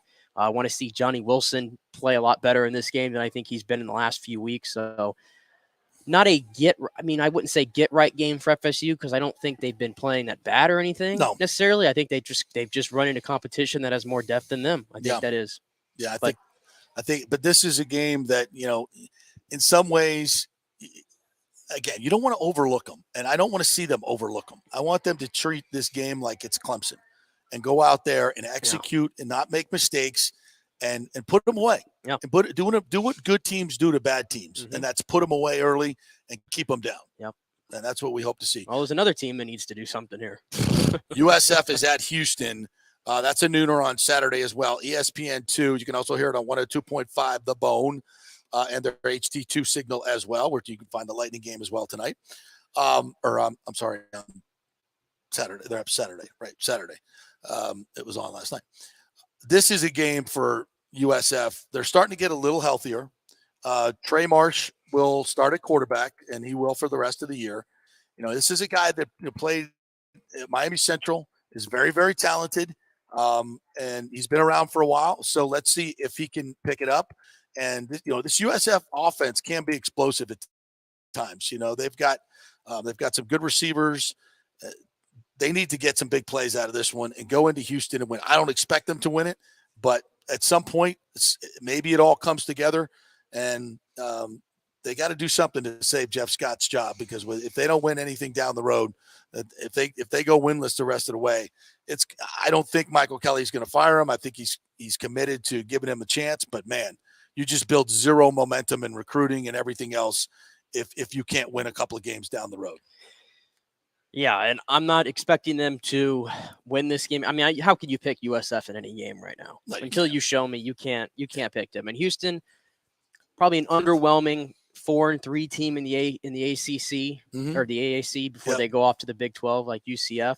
So, I mean, I've been saying that. I mean, UCF is getting the best of all these teams on their way out. Houston's had the same thing they've been dealing with. I mean, they were a ranked team, I think, to start the season. Yeah. And it's kind of not been great for Dana Holgorsen and everything there this season. So, USF, they've typically played better against the competition. The higher competition, yeah. They haven't been able to pull it out at the end, and I'm not betting on them doing it here, because even though they are getting healthier, they still are they're killed with injuries. It honestly is unfortunate. Jeff Scott, I don't think has done the greatest coaching job here, but again, this season he's had no luck. This season he's had the worst luck. It's like, how many answers? You bring in Gary Bohannon, and I think just as Gary was starting to play a little bit better and be a little bit more explosive and use his legs, he gets hurt. But again, this could be Timmy McClain, but it's not. We'll have to it is what it is. But I mean, we've talked to miscalculation by him. We've talked to Will Turner from Bulls 24/7 a lot, and he likes Travis Marsh a lot and says that there's something there. So this is his opportunity. Yeah, well, we'll see him. Brian Batty is as good a returner and explosive player as you have in the game.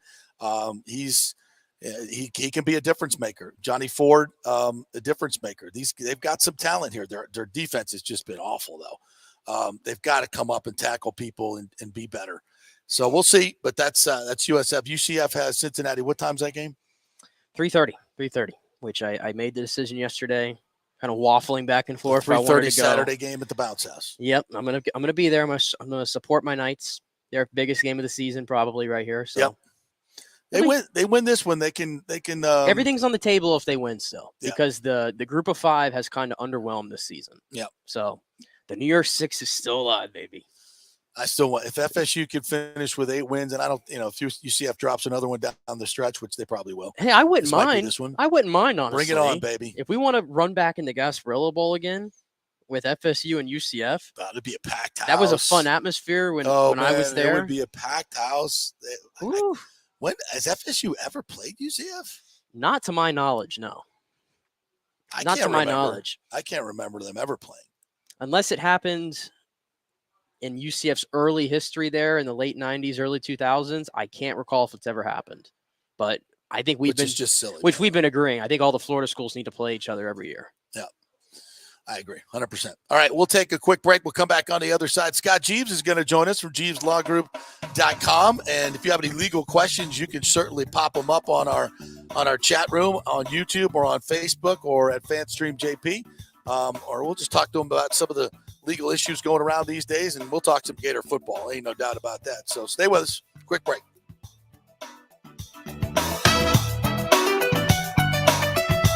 Attention, if you are home shopping or looking for a refinance, and even if you already have the approval letter, you must call my man Scott Fitzgerald at American Mortgage Services. Scott has a brand new program available in the greater Tampa Bay area called the Community Advantage Loan Program. Get this, no money down, no mortgage insurance, no points, no origination fee, purchase or refinance, and loan amounts up to $647,000. Now, there are some application requirements. It must be a single-family home, 1 unit, primary residence, and have a minimum 640 credit score. The program only applies to certain neighborhoods, so you have to call to find out if you qualify. So call Scott Fitzgerald at 813-294-7595 or email him at scott@amstampa.com.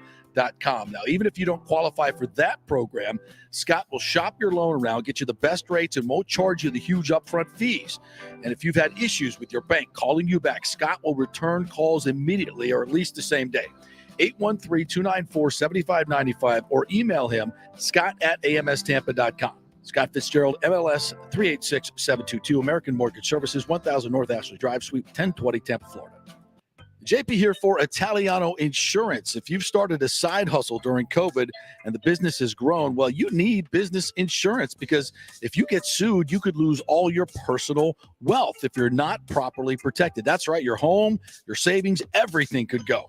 So get protected now. Call the great agents at Italiano Insurance, 813-877-7799, and a real human will answer the phone and get you protected. If you haven't shopped your business insurance in a while, you could be overpaying by thousands. One customer had their golf buddy handling his business insurance, then called Italiano to shop it around, and they saved him $26,000 a year.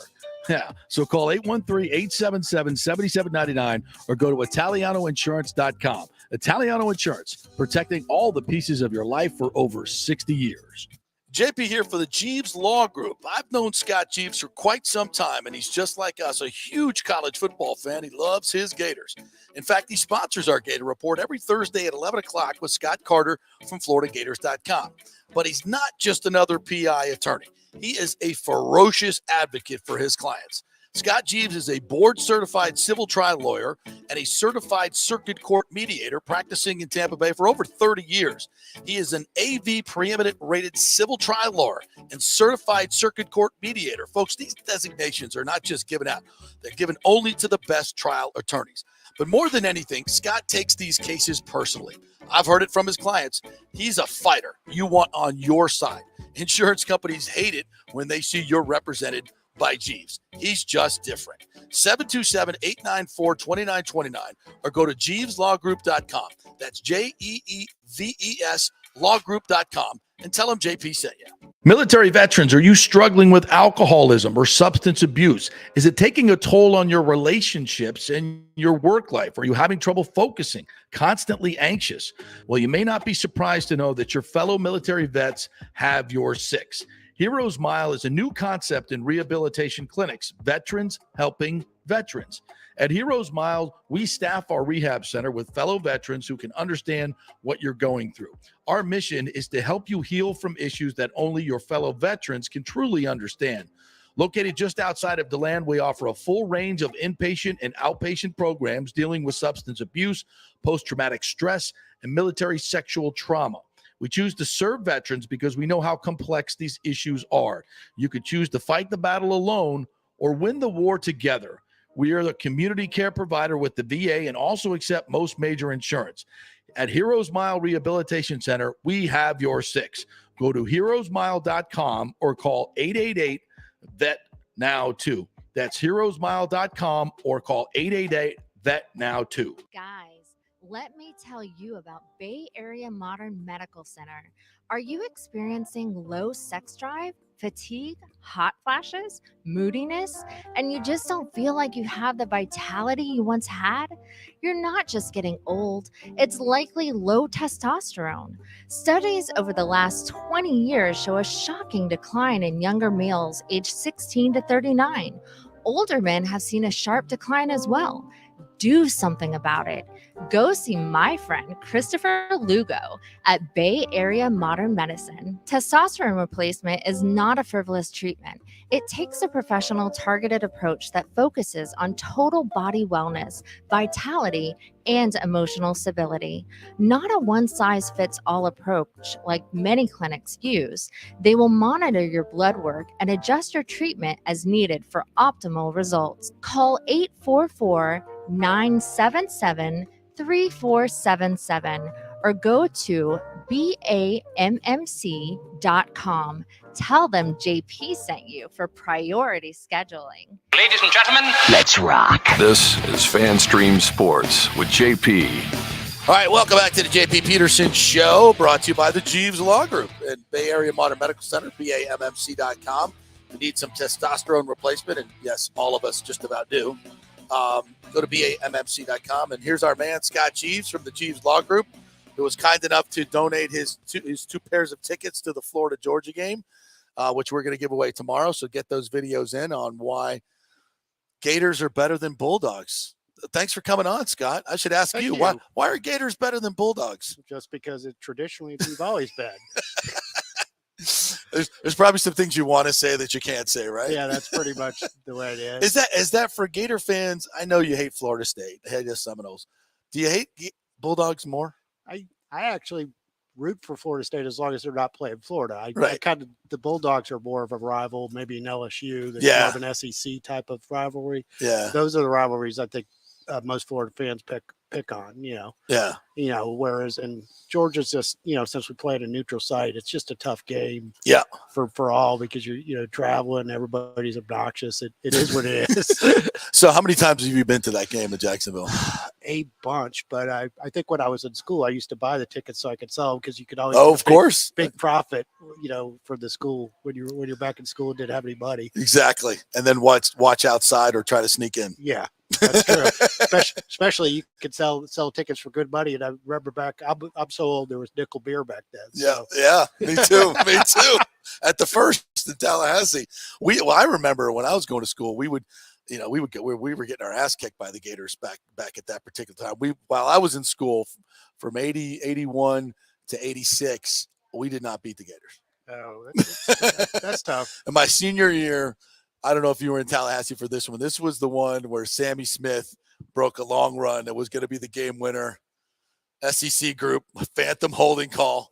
Right, and that came back, and then that's from your perspective. Exactly, I think it was a justified whole. Of course, and then at the end of the game was Ricky Nattiel over the middle and the driving rainstorm to win the game. I still don't know where Dedrick Dodge was going, running away from the football, and I remember that. I can remember it to this day. That was one of the worst feelings I've ever had in my life. Yeah, because we dominated that game and we lost for the fifth straight time, and I was like, "That's a rivalry game." Exactly. That's our hopes for the Gators. Playing the Bulldogs this weekend is, hey, it's a rivalry game. They get up for it. They actually stop somebody on third down for a change. That would be nice. That would for be the nice. Bucs to do tonight as well. Yeah. Yeah. Well, I think the Bucs can put it together.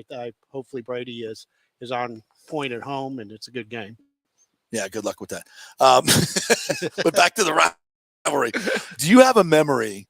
Or a couple memories. What are your favorite memories of either being at a game or watching a game that maybe a game that you, probably that one down in New Orleans when you won your first national championship against FSU in the rematch? I think that was a great game, but I also remember, seeing some even in some defeats, like when seeing Herschel Walker on the field when I went high school and I decided I wanted to go to Florida. I think those games are kind of fun to remember. That when you see somebody that's like, an athletic freak, just such a talent that you're going, that guy's going to go to the next level no matter what. Yeah. When one person, he beat Florida by himself. Yeah. There wasn't anything else on that Georgia team at that time. And he just, everybody knew it was coming. I think, Florida State, especially, when you guys had Bobby, it was kind of fun. He was just like the master of the one-liners and just such a Southern gentleman. And Spurrier. And that was then great. we had Spurrier. But I think the funniest thing I remember is being at Florida State. We're playing you guys, and I go to the bathroom, and there's pictures of Steve Spurrier at every urinal. And I was like, I realized, okay, that's a rivalry game. So I had to give you guys credit for that one. I was laughing so bad. I remember so many. I was at Florida Field. We refuse to call it the Swamp.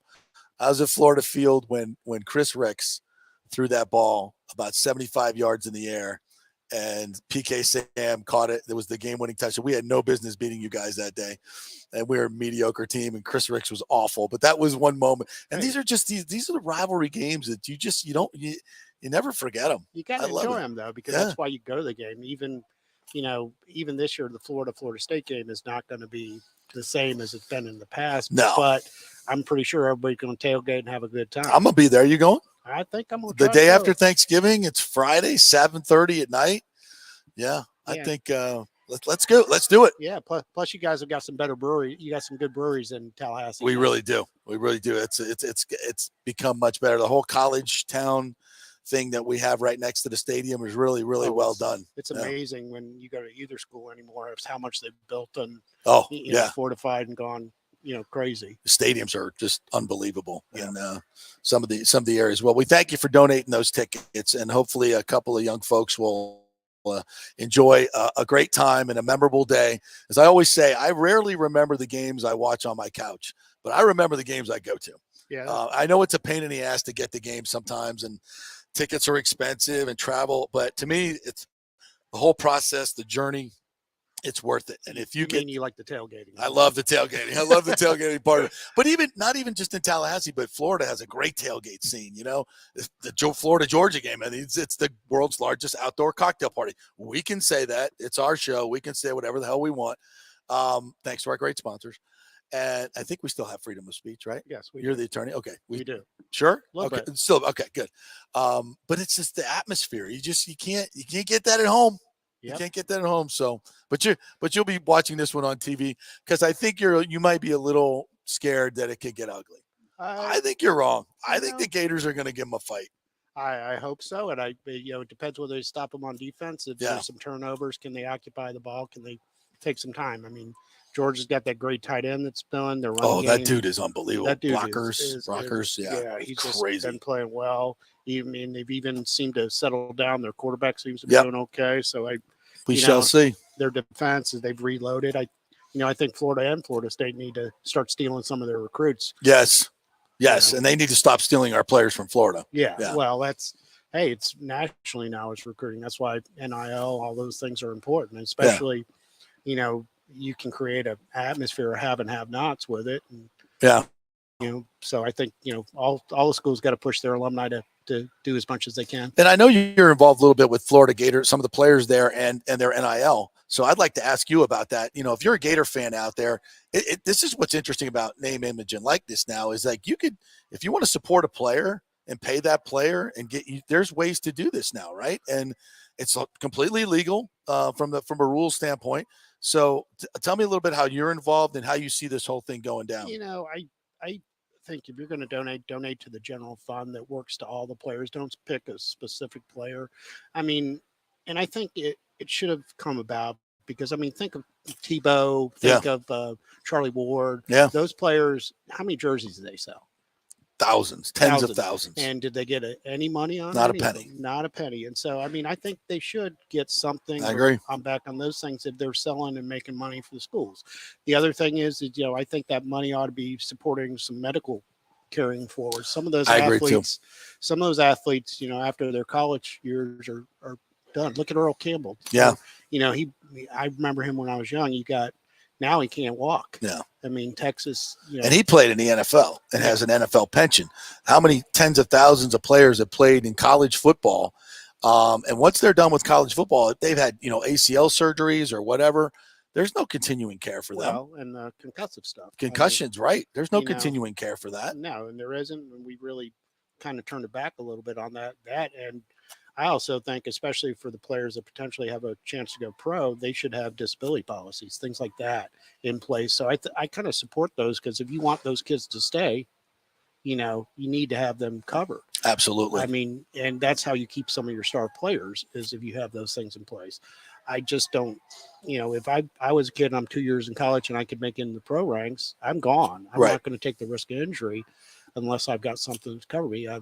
What was the Rogers, the running back for South Carolina? He got hurt. George Rogers, way back in the day. He got hurt, and it delayed his, his NFL career was not Right. nearly as long. I mean, think of it. Yeah, I think we've come a long way as far as what we should be doing for college athletes, because the money it's always been there. It's just been directed to other places. I mean, and now the money is just ridiculous from these TV rights deals. The fact that you're still not officially paying the players out of those funds, I think, is criminal. And at some point, I mean, the SEC now is kind of got given the players stipends, so they're getting some money, but nothing comparatively to what they're producing. Well, but I mean, what's happened though is it's caused these alignments. I mean, think of all the switching that's going in.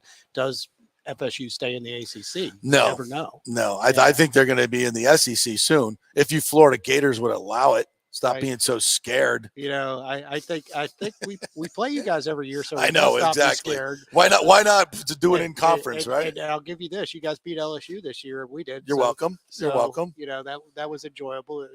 The game of who could give it away almost. Yeah, exactly. I was at that game.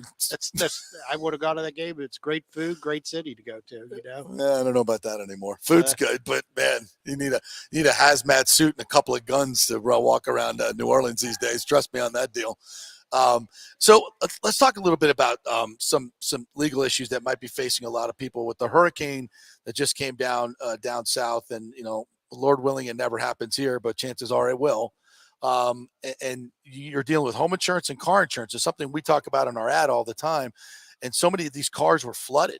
And I know a lot of people in Central Florida that listen to this might have the same issue as well. And these car insurance companies are just notorious for not paying what they should be paying, right? Well, they don't use NADA.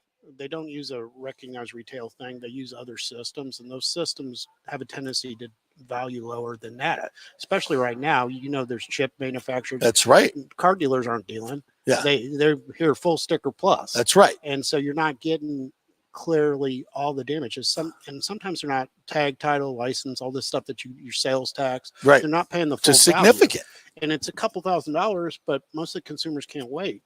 So what we tell our clients is go ahead and take whatever the minimal offer. We'll do a demand after the fact. Oh, you can do that? Yeah, if it's your first party, if it's your insurance company, because we have an attorney fee provision. So we can fight about them for a couple grand. Yeah, now this is important because a lot of people might think, well, I don't want to hire an attorney because the amount of money I'm going to pay the attorney may not even be equal to what I get, but that doesn't matter, right? If we like the case, we'll take it on a contingency fee, which means we're going to make the insurance company pay us for undervalue.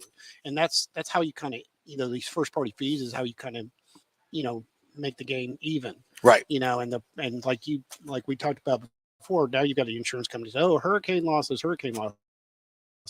Well, you've collected premiums for how many years? Yes. And you're supposed to invest that in new things. And, now we don't want to pay. Now we want to have an insurance crisis and lobby the legislator to restrict people's rights. It's ridiculous. You need somebody that can stick up for the little guy, which is why you have these first party fee provisions in the homeowners when, hey, we're not going to repair. We're only going to do 60% of your repairs.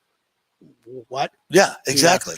So remember, you can hire an attorney. Just call the Jeeves Law Group, and you don't have to pay right away, right? It's going to be you'll do the work. We'll do the work. We have no problem doing the work, especially that, a lot of times that, especially I don't think they're going to do it in the hurricane-driven claims, but if you just have a simple homeowners claim, they're going to say, oh, it's a maintenance issue. Exactly. Not from the storm that just happened that ripped off your shingles, and also be very careful because sometimes, they have people called storm chasers where they kind of go down and I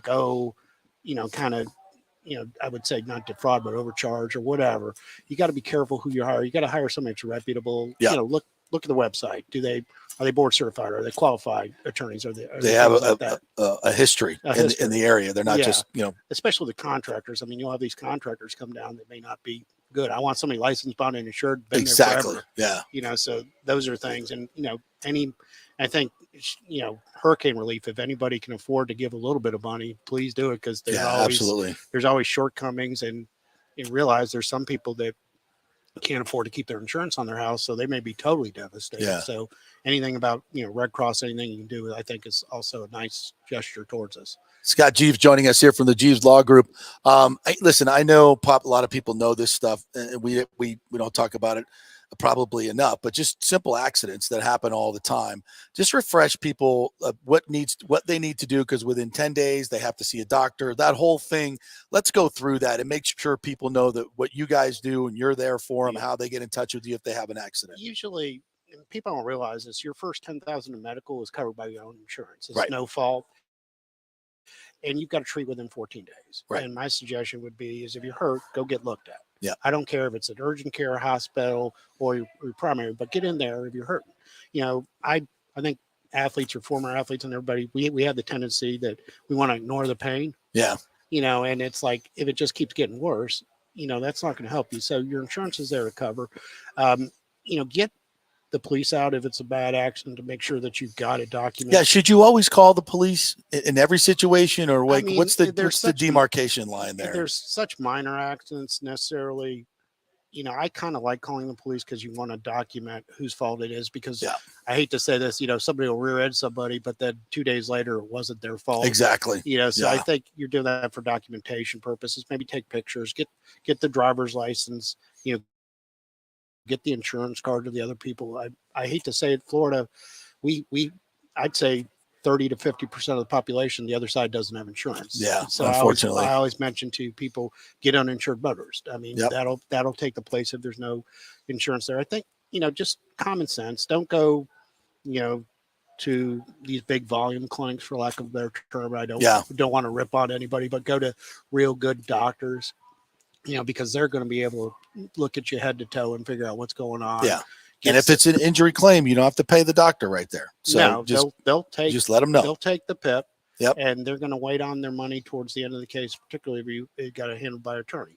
The other thing is, don't give statements. Don't talk to the other side. They're not there. They're not your friends. They're not your good hands people. Yeah. They're not going to help you. They're trying to minimize their exposure. That's the insurance company. So Yep. you have to cooperate with your own insurance company, but you don't have to talk to the other side. Also, if, you know, right now, I think, I don't know if it's post-COVID, but sometimes getting a car repaired used to be a simple thing. Yeah. Now they're doing it different. They'll like take pictures, and they're estimating over an app, where now you got to push the insurance company now to come out and do that second look to actually do the whole repair on your car.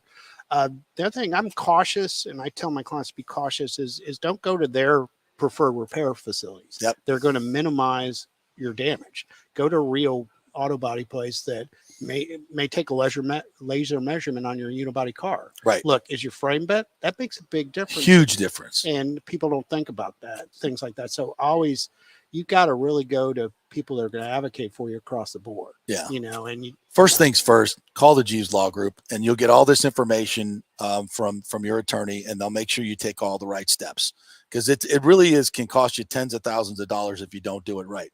Yeah, and if you don't jump on getting yourself fixed and well and back to 100%, Yeah, that's the other part of it. You know, that you really need to do that. Your healing comes in that first 6-12 weeks. So let's get on it. Let's make it happen. Let's get better. Yeah. You know, even small injuries will handle, just because even if a small injury, you're still injured, you need to get it taken care of. Yeah. So, you know, we tell people, you know, call us. Hey, it's free to talk to me. Exactly. And even if I say no thank you and you say no thank you, that's fine. Yeah. You know, we don't care. But get the education. You guys know what you're doing. You know the ins and outs of the insurance companies, and just a lot of people think, well, I'm insured, they'll take care of it. They're not your friend. They didn't get this rich. They didn't build these big buildings by paying out extra money and everything you deserved in your accident. I was about to say, between lawyer commercials and insurance company commercials, I don't know which one I'm tired of. Right. Exactly. They got money. But the other part of it is, there's a lot of 1-800 numbers that basically are clearinghouses, and they assign you an attorney, right? You don't know what law firm you're going to get, because they're just basically an advertising agency trying to deal out leads to attorneys. If you call the Jeeves Law Group, you know who you're going to get. You know the reputation. which is insurance companies hate you. That's a good thing. So you know who you're getting. That's a difference, right? One of my clients, one time we were at a mediation. He's like, Scott, you're such an a-hole. And I'm like, and I looked at him like, shot, and he goes, no, but you're my a-hole. I love you to death. And I was just in tears laughing because I'm like, I'm just doing my job thinking it's not a big deal. They're like, no, you are, but you're an a-hole, but you're my a-hole. And that's what I like. I don't know if anyone's ever said that to you and it's been a compliment, but it is a compliment. Yeah, no doubt it about a compliment. But the shocked look on my face was like, huh? All right. Hey, Scott, thanks for coming in, man. I appreciate it. Really appreciate it. It was a fun conversation. Nick, jump back in here. We'll go to break real quick so we can we'll take one last break here, and then we'll come back and finish things up with a couple other details happening for tonight's Bucs-Ravens game. The line in this game is taking a really interesting turn. So we'll tell you about that and a couple other more things when we come back on the other side. It's the JP Peterson Show, brought to you by the great folks at the G's Law Group. Scott James, just heard BAMFC.com, and Emerging Investigation, emerginginv.com. Back in 3. Stay with us.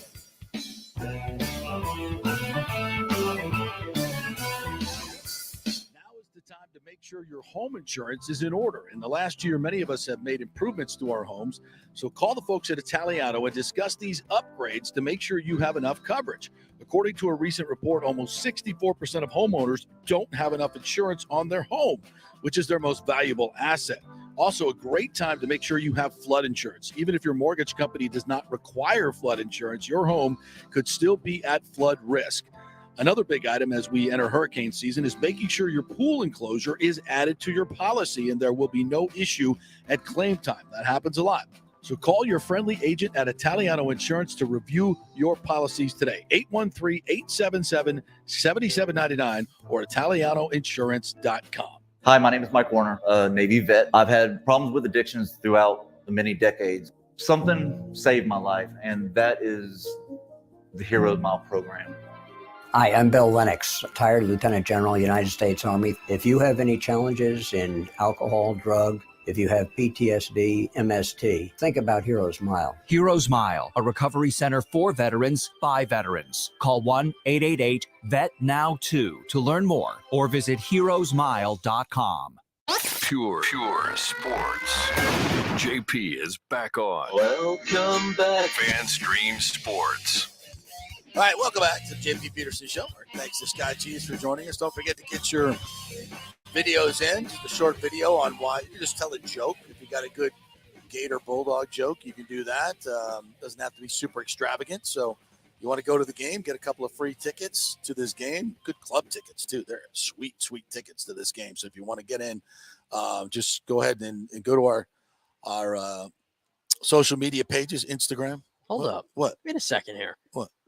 Am I part of the JP fan nation here? Yeah, you can do it. I could have entered. Well, now I've already bought my tickets to the UCF game. You should sell them. You should have specified that these were sweet club tickets here. Yeah, they're sweet club tickets. Yeah.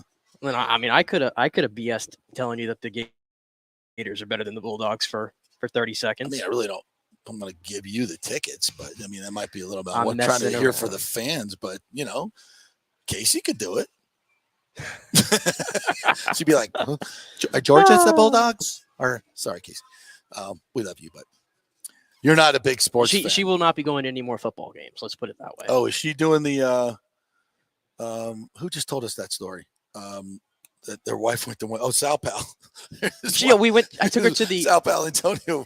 The first game his wife ever went to was when Rondé Barber closed the vet. Yeah, and she's like, "I'm never going to another football." No, game that's Casey. Literally, we went to the Chiefs game. That's her first NFL game, right? And I kept saying, "I'm like, we got to go this year because this is Brady's last year, and you got to see it. It's going to be great." Right. And it was not great from the first play of the game. And immediately I asked her after, I'm like, "What was your favorite part?" And she's like, "Everything before the game started." She's like, I don't really want to come back ever again. So she's not going tonight? Oh no. Who's going tonight? Your buddy going tonight? I have buddies with season tickets, and oh, good.